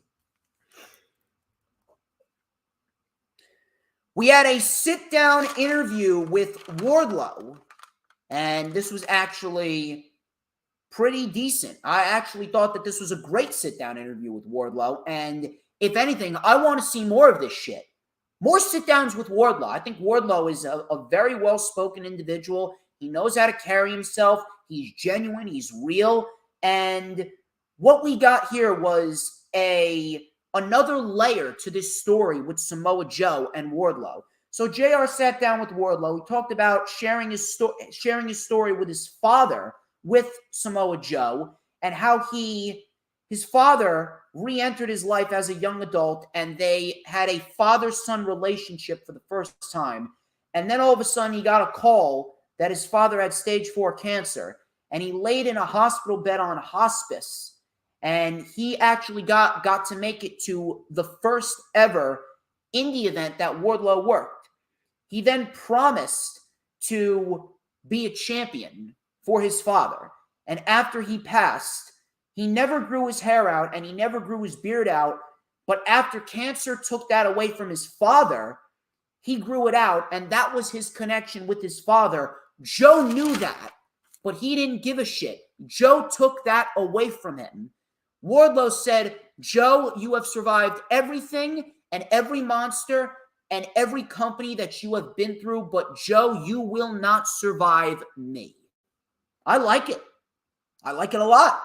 That is a brilliant, brilliant move.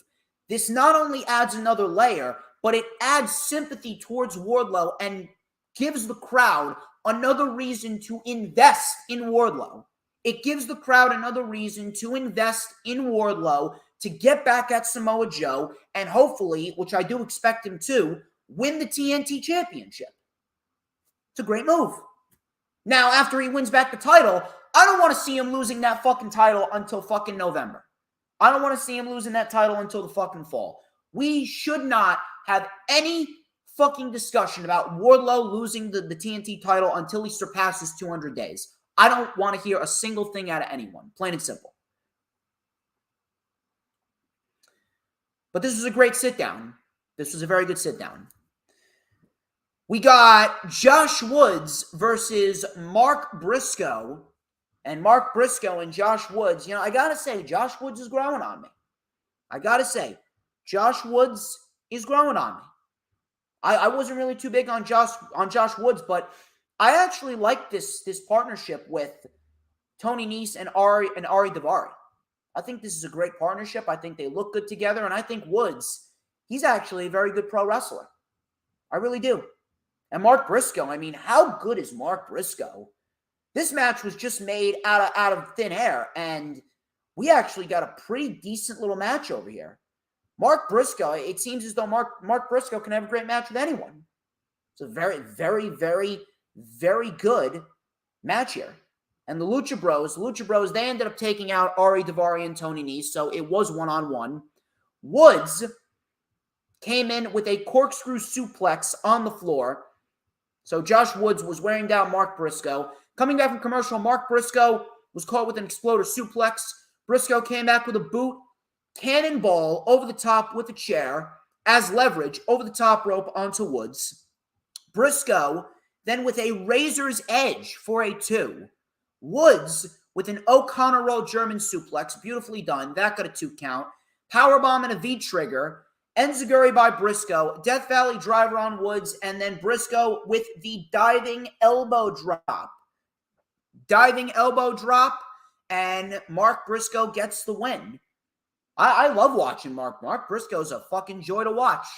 Now, I'm still holding out. I'm just letting everyone know, and I hope that they're doing this. I really do hope that they're doing this for the Ring of Honor TV tapings. I want to say, I hope Jay Briscoe Tag Team Invitational. Jay Briscoe Tag Team Invitational. Winners are the new Ring of Honor World Tag Team Champions, and I would go with Top Flight. I would go with Top Flight. That's what I want to see. That's what I want to see. Adam Cole, he had a sit down with Renee Paquette. He talked about finally getting better, talked about how there are many chapters that he has not explored yet in AEW. And when I do come back, I must be prepared. I have a couple of ideas of who I want to step into the ring with, but I will keep that to myself because let me tell you, Renee, it is going to be good. So I am anxiously awaiting the return of Adam Cole Bay. I'm not sure where he goes, but I'm telling you, I think Adam Cole could very well be the one to take the title off of MJF. I think that a babyface Adam Cole versus heel MJF would be great. MJF, he came out. Speaking of MJF came out, and he came out with sunglasses and a very nice purple shirt. He talked about how everyone loves Bryan, and it pisses him off. Because these schmucks, he talked to the crowd, used to be devil worshippers, but they are disgusting, fickle little monsters. I turned my back on them before they turned their back on me. I'm the devil man. You're not so honest about yourself, Bryan. You're nothing but a worthless sack of trash. And I hate you because you have these people convinced that you're better than me. And why is that? So he talked to the crowd, did MJF. He goes, is it because he entertains you? Is it because he puts on 5-star bangers? We don't get into the business for that. We get into the business to become world champion. And the only way that you know you're the best in the world is when you're holding the AEW World Championship. Something that you will never do, Bryan. And Bryan, I will give you credit. You're going to put on the performance of a lifetime. You will put me through the hardest match of my life. But when the clock strikes 0, I will be victorious because you don't have the balls to do what it takes to win. My name is Maxwell Jacob Friedman. I'm better than you, and you know it. But if you don't believe me, just ask my guest, the fallen angel, Christopher Daniels. So Christopher Daniels came out, and Christopher Daniels then said, you want the truth? MJF paid me an obscene amount of money to degrade Bryan, and there was a time where I would do it, but not today. The truth is, MJF, Bryan is going to knock your dick in the dirt. Which I laughed at that. I thought that was great. He goes, Bryan Danielson knocked me so hard in Ring of Honor, I thought I would die. If there was no Ring of Honor, there would be no AEW, and there would be no MJF. I've watched Bryan become world champion, and that's why these people love him, and you hate him. He is exactly what you wish you could be. He is the best wrestler in the world today. MJF then knocked the microphone out of Christopher Daniels' hand. He then slapped MJF, did Daniels. MJF then with the low blow, salt of the earth on Daniels. Bryan then came out and MJF ran off. Listen, I realize that we're kind of becoming a little bit of a broken record here, but holy fucking shit. Another great MJF segment. The guy has all hits, grand slams, no fucking misses, not one bad MJF segment, and I am very, very, very much looking forward to what we get at Revolution. And I'm liking that MJF is wrestling a little bit more. We're starting to see him wrestle more on Dynamite. We saw him wrestle Ricky Starks. We saw him wrestle Konosuke Takeshita. We had 2 very good matches there. We're going to get a banger of a match with Bryan. I like that shit.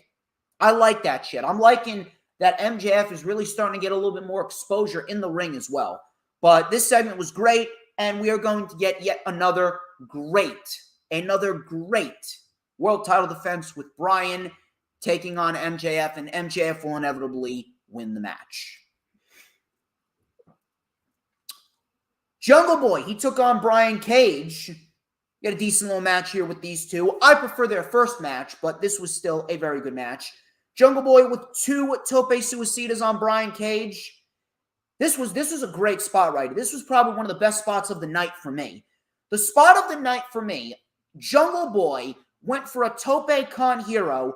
Brian Cage caught him like it was nothing and powerbombed him onto the apron. I don't know how the fuck Brian Cage does it, but he is an absolute fucking... He's exactly what he says he is. He's a fucking machine. And I would absolutely re-sign him. We then go to a commercial. Coming back, Cage with a big boot. Drop kick by Jack Perry. Cage with an Alabama slam. Beautifully done. That got a 2 count. Cage then with a buckle bomb and an F5 for a 2. Perry with a double stomp while Cage was draped over the ropes. Big splash. He got some hang time on this. And Cage ended up kicking out. Death Valley Driver, Cage kicked out at 1. So Jungle Boy said, all right, you know what? I've had just about enough of this. Crucifix bomb, high on the neck and shoulders. Running elbow to the back. Roll up, and Perry gets the win in a competitive match. And I'm telling you right now, if they do not re-sign Brian Cage, they're doing something wrong. Cage is doing some fucking phenomenal work. This is the best that I think I've seen Brian Cage. He may be losing, but holy shit, does he have his stock up. He has boosted his stock tenfold with the match that he's been putting on. Really. And I cannot wait to see what they do with the Embassy going into Ring of Honor. I think that the Embassy is great, and they should be on Ring of Honor consistently. Christian Cage, he returned out of nowhere. Christian Cage is back. He sprayed mace in Jack Perry's eyes. He had the sling on. He took the sling off. Christian Cage is 100% better, and he delivered a kill switch on the stage. I love it. I love it. Good shit. Good shit. Christian Cage is one of the best acts as a heel on AEW TV, and my God, am I going to love this program with him and Jungle Boy. I think the match that we're going to get is going to be great. Kip Sabian was in the ring waiting on Adam Page, and Adam Page indeed came out. The Butcher and the Blade actually attacked Adam Page before this match tonight, so we did end up getting the match. Page and Kip Sabian, and this is a throwback to what we got at Fight for the Fallen in 2019 when Kip Sabian and Adam Page had a very competitive match. They went almost 20 minutes. I thought that it was great. So we had a fallaway slam by Adam Page. Sabian then with a nice PK and a slingshot Arabian moonsault. That connected onto Page very nicely. Page then sent Sabian into the barricade. We then had a pop-up powerbomb for a 2. Page then fought back, delivered a Deadeye, and he got the win. 1, 2, 3. I want to see more of Kip Sabian. I think Kip Sabian's very good at what he does. After the match, the Blackpool Combat Club came out. Moxley took the mic and he said, "Cowboy, I know you think we got unfinished business, but we don't. Your ass got pinned. I have respect for you, but no fear. No chance you will ever beat me again." Page then took the mic and he said, "I'm not happy after the last result, and I'm sure you're not either. It ends with the old ball and chain roll-up. I think it ends when there is only one of us left standing, and I think this ends at Revolution." Moxley then said, I was hoping you'd say that, but the emo cowboy has no friends." The Dark Order then came out. And he got in Moxley's face. He goes, you say that everyone's scared of Jon Moxley. I am not scared of Jon Moxley. Evil Uno is not scared of you. He then pie-faced Moxley. He pie-faced Moxley, which is going to result in a match next week on Dynamite, which I have no problem with.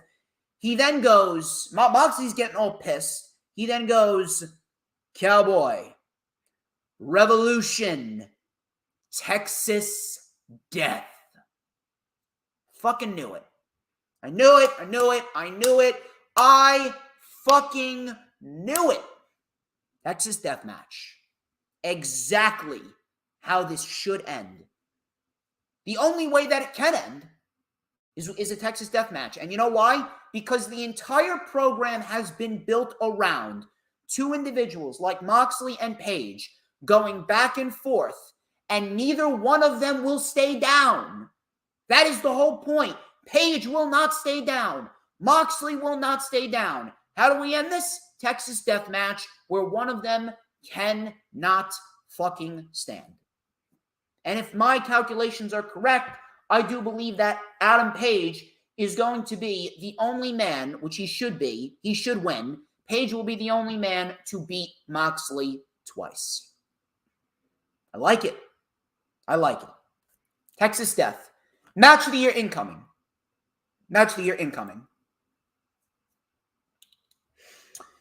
Main event, we got Britt Baker, Ruby Soho, and Toni Storm. And these three women put on a rather competitive match.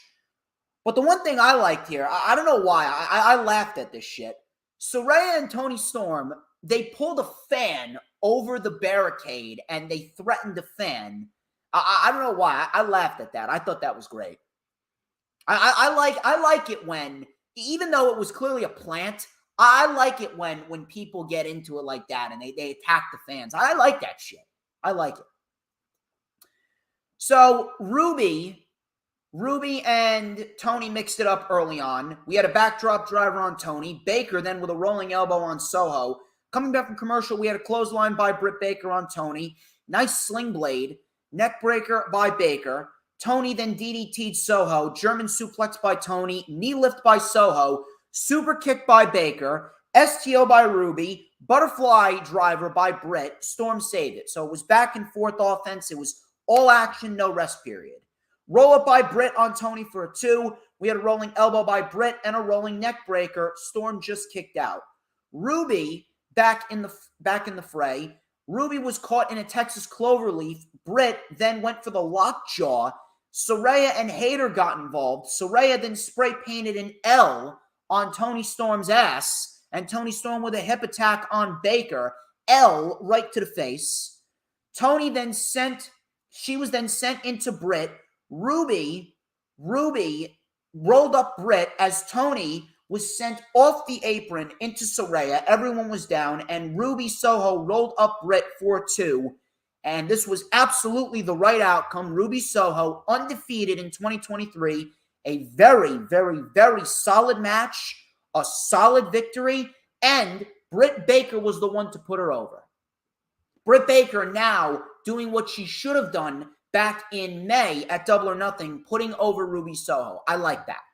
Britt Baker was the one to take the pin, not Toni. Britt Baker is the one now putting others over. And after that, and the fact that Britt Baker has been putting others over, she's been losing. She's been letting Jamie Hayter take the victory. She's been putting others over like Saraya and Toni and Ruby and Shida. I think it's about time that we get this Charlotte Flair, Britt Baker narrative and we put it to rest. I've said it numerous amounts of times that Britt Baker, I said that she was a favorite and there's backstage politics going on. But after what we've been seeing and the fact that Britt Baker has been putting over women without any question, I think it's about time that we get rid of this Charlotte Flair of AEW narrative. I think it's about time that we start putting some respect on Britt Baker's name. Maybe a year ago, we could have made the argument that Britt Baker was the Charlotte Flair of AEW. But in recent months, the fact that she lost to Toni Storm at Grand Slam, she lost to Saraya at Full Gear, she lost to Hikaru Shida multiple times on Dynamite, and here she put over Ruby Soho. She's coming out second. And letting Jamie Hayter take the spotlight because Jamie Hayter is the women's champion. After everything that we've seen, it's about time that we get rid of the narrative that Charlotte Flair and Britt Baker are one and the same. Maybe there might be backstage politics going on, and you know what? We could have made the argument that they were stronger, but that was then, this is now. Britt Baker has taken a huge step back, and she has now become one of the pivotal portions as to why the women's division is better now than it was then. This narrative of she's the Charlotte Flair of AEW, it's time to put it to rest. But this was a very, very solid main event. Really nothing too crazy. And in the end, Ruby Soho, we still do not have an answer as to where Ruby Soho is going to fall. But in the end, I do believe that Ruby Soho is going to get a shot at Jamie Hayter. Jamie Hayter is going to beat her. Jamie Hayter is going to beat her. And then we will inevitably see Ruby Soho join the ex-WWE individuals. And then she is going to join the AEW originals. And that's going to be 6-on-6 before we potentially get a 4-on-4 with Thunder Rosa coming back. Thunder Rosa, I do believe, is going to come back.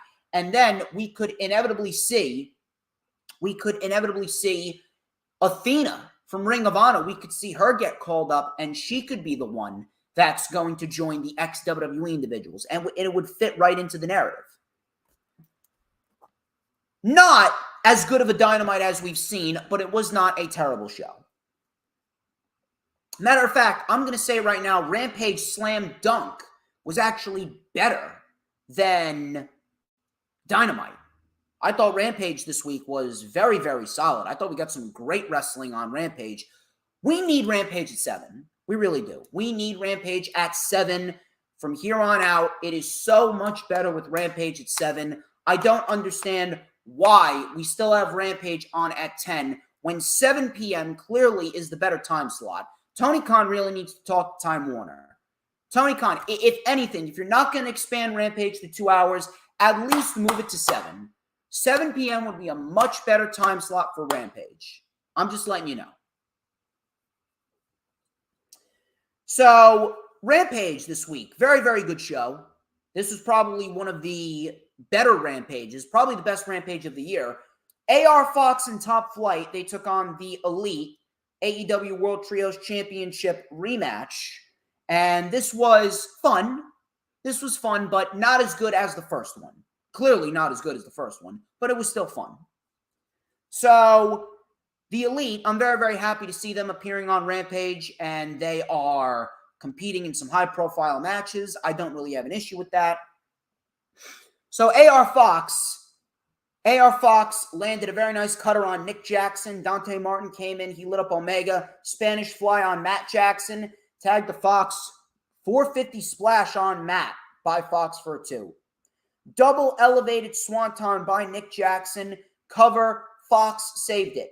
Big springboard clothesline by Dante on Omega. Sliced bread by Matt. Cutter on Fox. Triple super kick. Escalera plancha on Dante and Fox. And then Omega hit the one-winged angel on Darius Martin. And they won what was a fun match. Fun match on Rampage. Nothing all too crazy. All of a sudden, the lights go out. The House of Black were on the stage. The lights then went back on, and they were gone. And it looks like we will be getting a potential match at Revolution between the Elite and the House of Black for the Trios Championships. Now, first of all, that is absolutely going to make the show better. That is absolutely going to make the show better, and it's going to make Revolution that much more intriguing. But here's what I don't understand. I don't understand why they're doing this match now. It is way too early for this match. If anything, this should be a feud that they build up going into Double or Nothing. Then it would be a little better. Unless they're going to have the House of Black win the titles. If they're going to have the House of Black win the titles, fine. They're going to have the House of Black beat the Elite, fine. I have no problem with that. Matter of fact, the House of Black should be the team to beat the Elite. I just don't like the fact that it's happening so early. You can't really build a feud like that within 2 weeks. Unless this feud is going to extend past Revolution and we're going to get a rematch for the Trios Championships at some point within the next couple months after Revolution where the House of Black inevitably win. I don't know. But if you ask me, I don't understand why they're making this match unless they're going to have the House of Black win. Because if you're asking me, the House of Black should win. If the House of Black don't win and we're not getting another rematch and the House of Black don't inevitably take titles off the Elite at a later date, I don't understand what the point of this is. If anything, I just give them the titles right then and there. I give them the titles right then and there, and I wouldn't waste any fucking time. Simple as that.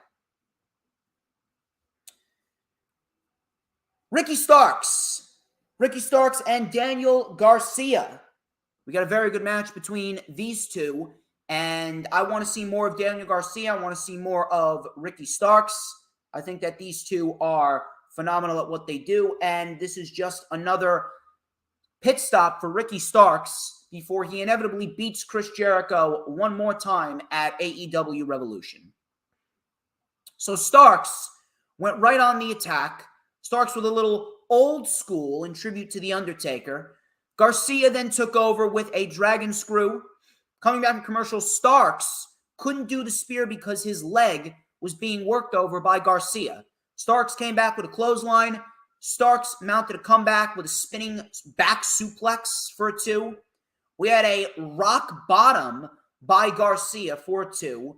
Sharpshooter locked in, but Starks was able to get to the ropes. Action Andretti came out to run off Sammy Guevara. Starks fought through the pain, hit a very nice spear, and then delivered the Rochambeau, fought through the pain once again, and got the 1-2-3 victory on Daniel Garcia. Sammy was not pleased because of what happened with Andretti.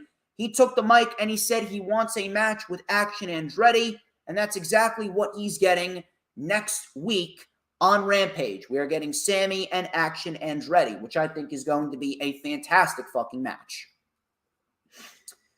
I'll tell you what else is going to be a fantastic match. Next week, Orange Cassidy versus Wheeler Yuta for the AEW All-Atlantic Championship on Dynamite. Jade Cargill, she took on Vert Vixen for the TBS Championship. Jade won quickly, punt kick Jaded, and that was it.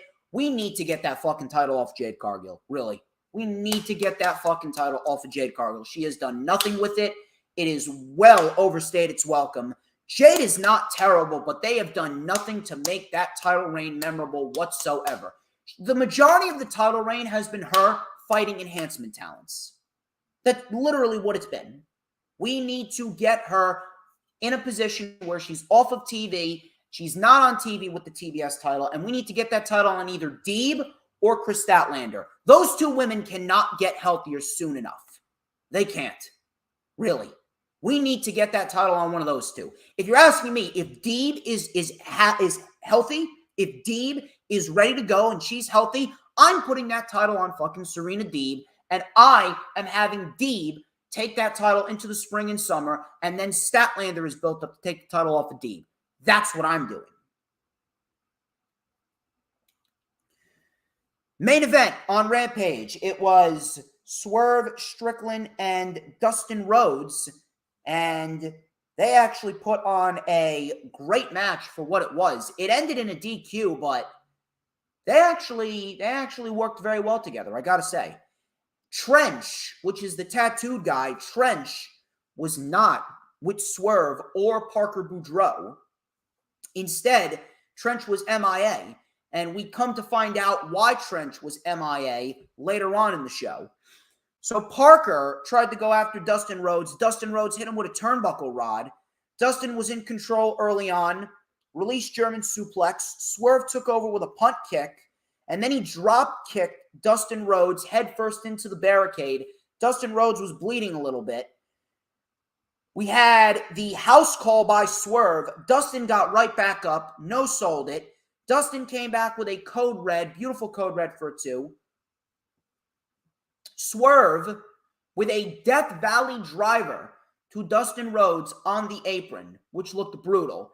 Dustin Rhodes came back with a superplex, and then he delivered a pile driver to Swerve. Swerve kicked out. Dustin Rhodes with the crossroads, and then he delivered the final reckoning. Parker Boudreaux, he got involved, and he caused a disqualification. This was a great match, and you know what? I don't even mind the fact that it was a DQ finish. I don't even mind the fact that it was a DQ finish. You know why? Because we never see that in AEW. A rare disqualification finish. I don't mind it. So the attack continued, and we had security guards coming out. Parker Boudreaux just bulldozed him easily. Parker Boudreaux then got a cinder block, and they were going to do the same thing to Dustin that they did to Keith Lee. All of a sudden, Keith Lee, he came out from behind them, and he attacked both Parker Boudreaux and Swerve Strickland. Parker Boudreaux came in and took the bullet for Swerve as Parker Boudreaux was taken out. Swerve ran off, and it looks like we got ourselves another match for AEW Revolution on March 5th. And I don't mind that whatsoever. I'm looking forward to it. I'm very much looking forward to it. It's going to be a great fucking match. SmackDown this week. SmackDown gave us a legit go-home show for the Elimination Chamber. Much better than Monday Night Raw was. And I'm even going to say SmackDown was actually a little better than Dynamite. SmackDown was very good this week. We had Ronda Rousey and Shayna Baszler versus Natalya and Shotzi. That was the opening contest on SmackDown. And I gotta say, I'm not sure what happened, but this was not as bad as I expected. This was not that bad at all. Matter of fact, this was probably the second best Ronda Rousey match since the Raquel Rodriguez match. I'm not really sure what it was, but maybe it was probably because Natalya, Shotzi, and Shayna did the majority of the work. But this was not a bad match. The crowd was fairly into it. We got some decent wrestling. Everyone, for the most part, looked okay. Not Ronda, but everyone, for the most part, looked okay. This wasn't a bad match. And I guess you know what? Even shit people have their good days. Even terrible wrestlers have their good days. Speaking of terrible wrestlers, Ronda Rousey got a fucking "you can't wrestle" chant. Ronda Rousey got a fucking "you can't wrestle" chant in Canada. I was fucking laughing my ass off. So Ronda got the "you can't wrestle" chant. Natalya and Shotzi were in early control. Shotzi with a double crossbody onto Shayna and Ronda on the floor. Shotzi then with a DDT onto Ronda on the apron, which she actually sold beautifully, sold it right on the top of her head. Shotzi finally got the hot tag. In came Natalya with a release German suplex and a nice sit-out powerbomb on Baszler for a 2. Tag to Rousey, lariat on Baszler. Ronda missed the crossbody. Sharpshooter was locked in.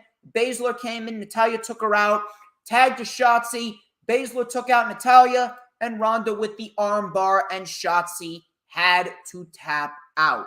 And that was it. Ronda Rousey and Shayna Baszler win, and this was probably the best that Ronda and Shayna have looked as a duo. This was not a bad match. And you know what? I didn't mind it. I didn't mind it whatsoever. So, good on them. Good on them. Hit Row came out, and they were going to do a rap-off. They started rapping, but then the lights went out. And in the ring, on the apron, was Bray Wyatt and Uncle Howdy. So they attacked Hit Row. We had a Sister Abigail to Adonis, and Bray Wyatt. Listen, they needed something to, make up for that shit match that we got at Royal Rumble. So Bray Wyatt became the biggest babyface in Montreal for now, until Sammy came out, and he goes, "You're welcome, Montreal." He said he's finally in control of himself and his family. Emphasis I put on the word family. Now, since him and Uncle Howdy are standing side by side once again, could this mean that we will indeed see the Wyatt Six start to form? I don't know. We got a Firefly Funhouse going down next week. We'll have to wait and see what happens. But Bray Wyatt, he mentioned he's in control of himself and his family. I'd like to believe that we could start to see the Wyatt Six forming within the next couple of weeks. At least I hope. Then he said something rather intriguing. He goes, tomorrow night, Bobby Lashley, Brock Lesnar, whichever one of you is the winner, you should run. I'm not sure what's going down there, but if Bobby Lashley is going to be a part of the Hurt Business and Wyatt is going to bring in the Wyatt Six, he's going to bring in Bo Dallas, he's going to bring in Eric Redbeard, maybe Vincent, maybe Dutch. If he's going to do that, then you know what? You get a 6-man tag at WrestleMania. I ain't complaining there. What if Brock Lesnar wins, though? Are we getting Bray Wyatt versus Brock Lesnar? Well, there is a story there. They could tell the story of Bray Wyatt getting eliminated at the 2016 Royal Rumble at the hands of Brock Lesnar, and it was Brock Lesnar that cost Bray Wyatt a shot at going to WrestleMania, and now Bray, after all these years, is looking for revenge. They could tell that story. But Bray Wyatt, I was not expecting him to target Bobby Lashley or Brock Lesnar. That right there came as a little bit of a shock to me. We had the Viking Raiders. They took on Drew McIntyre and Sheamus, and this was the best match of the night. This was one hell of a fucking match. One hell of a fucking match between Drew McIntyre and Sheamus. Sheamus came in with a very nice lariat to Ivar, tag to Drew, big lariat to Eric, belly to belly overhead throw, nice neck breaker, and a Michinoku driver for a 2. Tag to Sheamus. Ivar took him down. Ivar went up top. Sheamus followed suit and delivered an avalanche rolling senton. I like that. I like the fact that Sheamus is doing all this crazy shit even at his age. It really goes to show you that Sheamus, he really does age like a fine wine. So coming out of commercial, Ivar was caught with a spinebuster by Drew. Sheamus then with a diving knee drop for a 2. Sheamus then was caught with a power bomb by Eric. Punt knee by Sheamus. Then we had a tag to Drew. Tope Con Hero by Drew McIntyre over the top rope onto the Viking Raiders. Fucking beautiful. Ivar then with a big world's strongest slam from the middle rope. Sheamus saved it. Ivar then with a spin kick to Sheamus. He then went up top and delivered a Viking splash. Drew kicked out.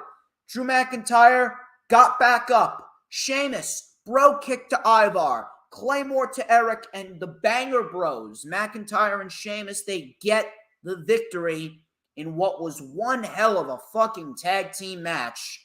And my God, is Drew McIntyre and Sheamus, are they on a fucking roll or are they on a fucking roll? And I cannot wait. If we get an Intercontinental title triple threat match, holy shit. Holy shit, is that going to be fucking good. Cannot wait for that shit. Excellent, excellent tag team match. I'll tell you what else was pretty decent. The women's division on SmackDown is shit, but at the same point in time, we did get some decent wrestling this past Friday on SmackDown. Asuka and Liv Morgan, they had a match, and the other women in the chamber came out to watch. Morgan came in with an Oblivion pretty early on. She tried to get the victory on Asuka, but Asuka kicked out. Asuka then with a knee, nice knee for a 2. Asuka then with a nasty roundhouse kick. Liv Morgan wanted more. Asuka with some rapid-fire strikes, back and forth, Enziguri by Morgan, missile drop kick by Morgan, slingshot codebreaker. Asuka got back up. Asuka locked in the modified Fujiwara armbar, which I believe is called the Umaplata, and Liv Morgan tapped out. Everyone then started jumping in on everyone before Liv Morgan and Asuka, they stood tall once again in the middle of the ring. And I'm not sure what's going on, but it could come down to Liv Morgan and Asuka as the final 2 tomorrow at the Elimination Chamber. And in the end, Asuka should win. Asuka needs to win. There is nobody better but Asuka. Gunther, the Intercontinental Champion. He took on Madcap Moss. Montreal was not into Madcap Moss. That's why I said they should have done Karrion Kross, but again, who the fuck am I? But we got a match with Gunther and Madcap Moss, and this was Madcap Moss's biggest opportunity. And even with the crowd, I would say Madcap Moss conducted himself very well. Clearly, he's not really going to go anywhere with, this love partnership with Emma, regardless of whether or not they are a real-life couple. But I feel like Madcap Moss is missing something. He has all the tools, but he is missing something. I think it may be the character. He's got the intensity. He's got the look. He's got the in-ring ability. But I don't know. Maybe it's the fact that there's really no emotional connection based on how terrible he once was. But at the end of the fucking day,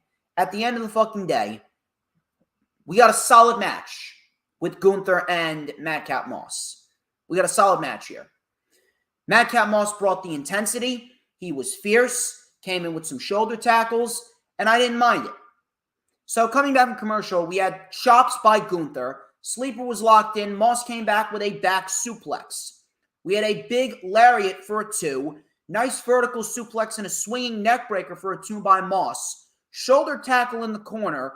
Gunther with a big chop. Gunther and Moss were up on the top.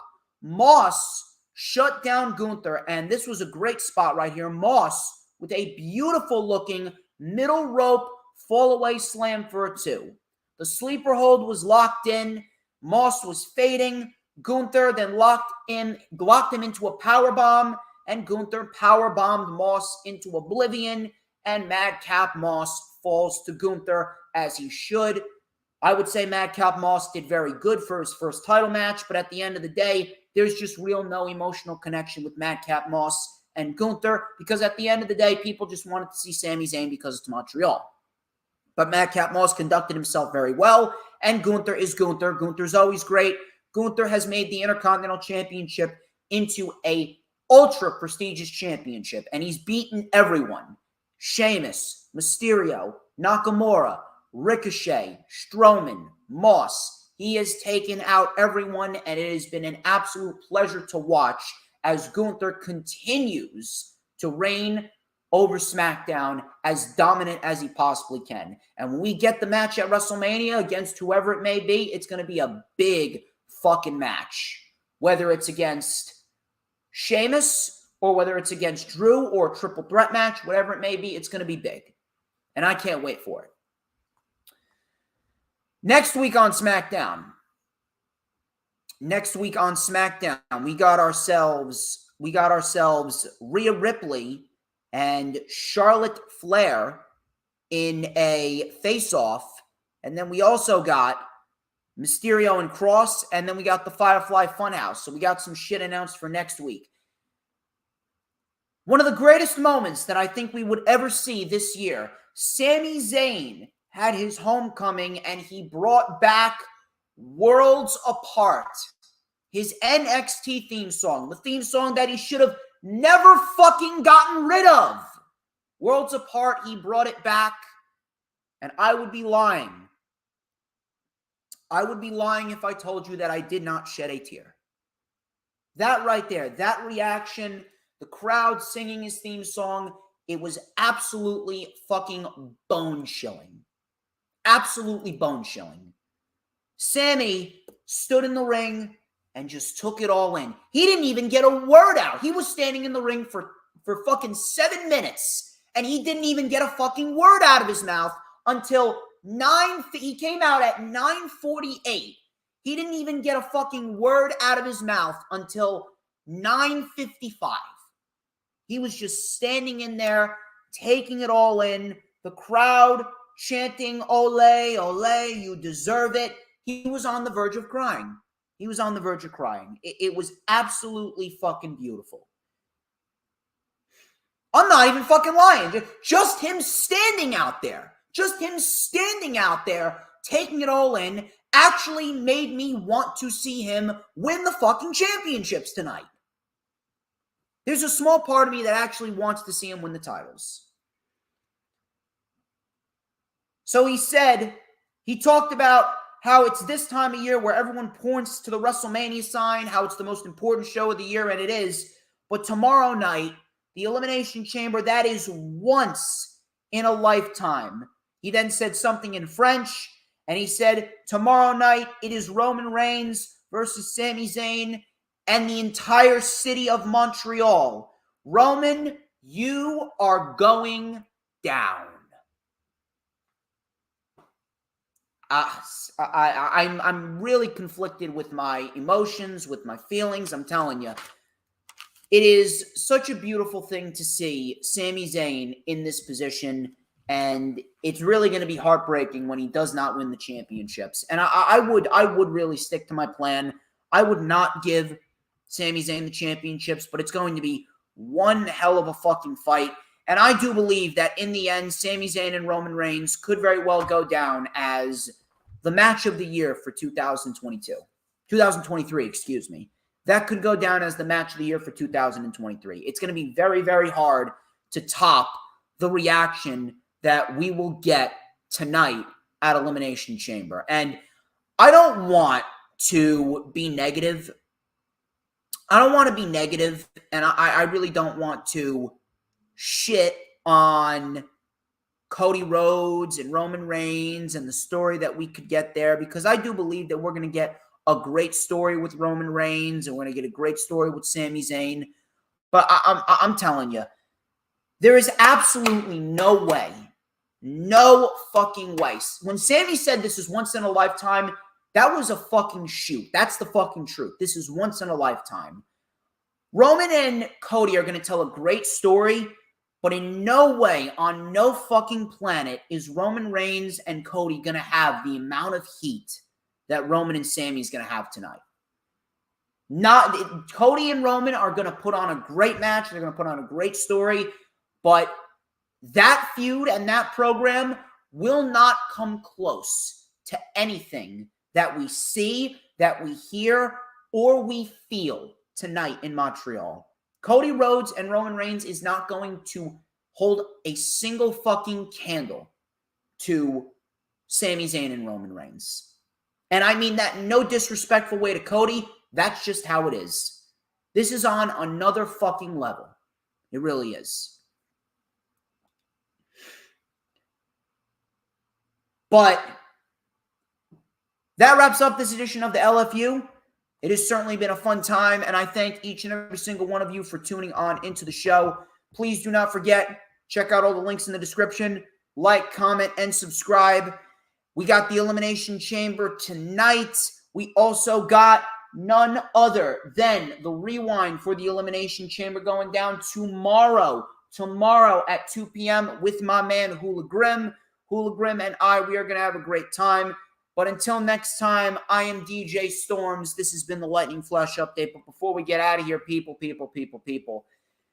the oh-so-important question must be answered, people. Ladies and gentlemen, who runs the IWC? I want to know, baby. I want to know, and I want y'all to tell me, or else I'll tell you. But I feel like I'm going to end up telling you anyway. Matter of fact, I am going to tell you anyway, because I'll tell you who runs the IWC right now. Who but DJ motherfucking Storms. And don't you ever forget it. I will catch you guys for the rewind for the Chamber with Hula Grim tomorrow.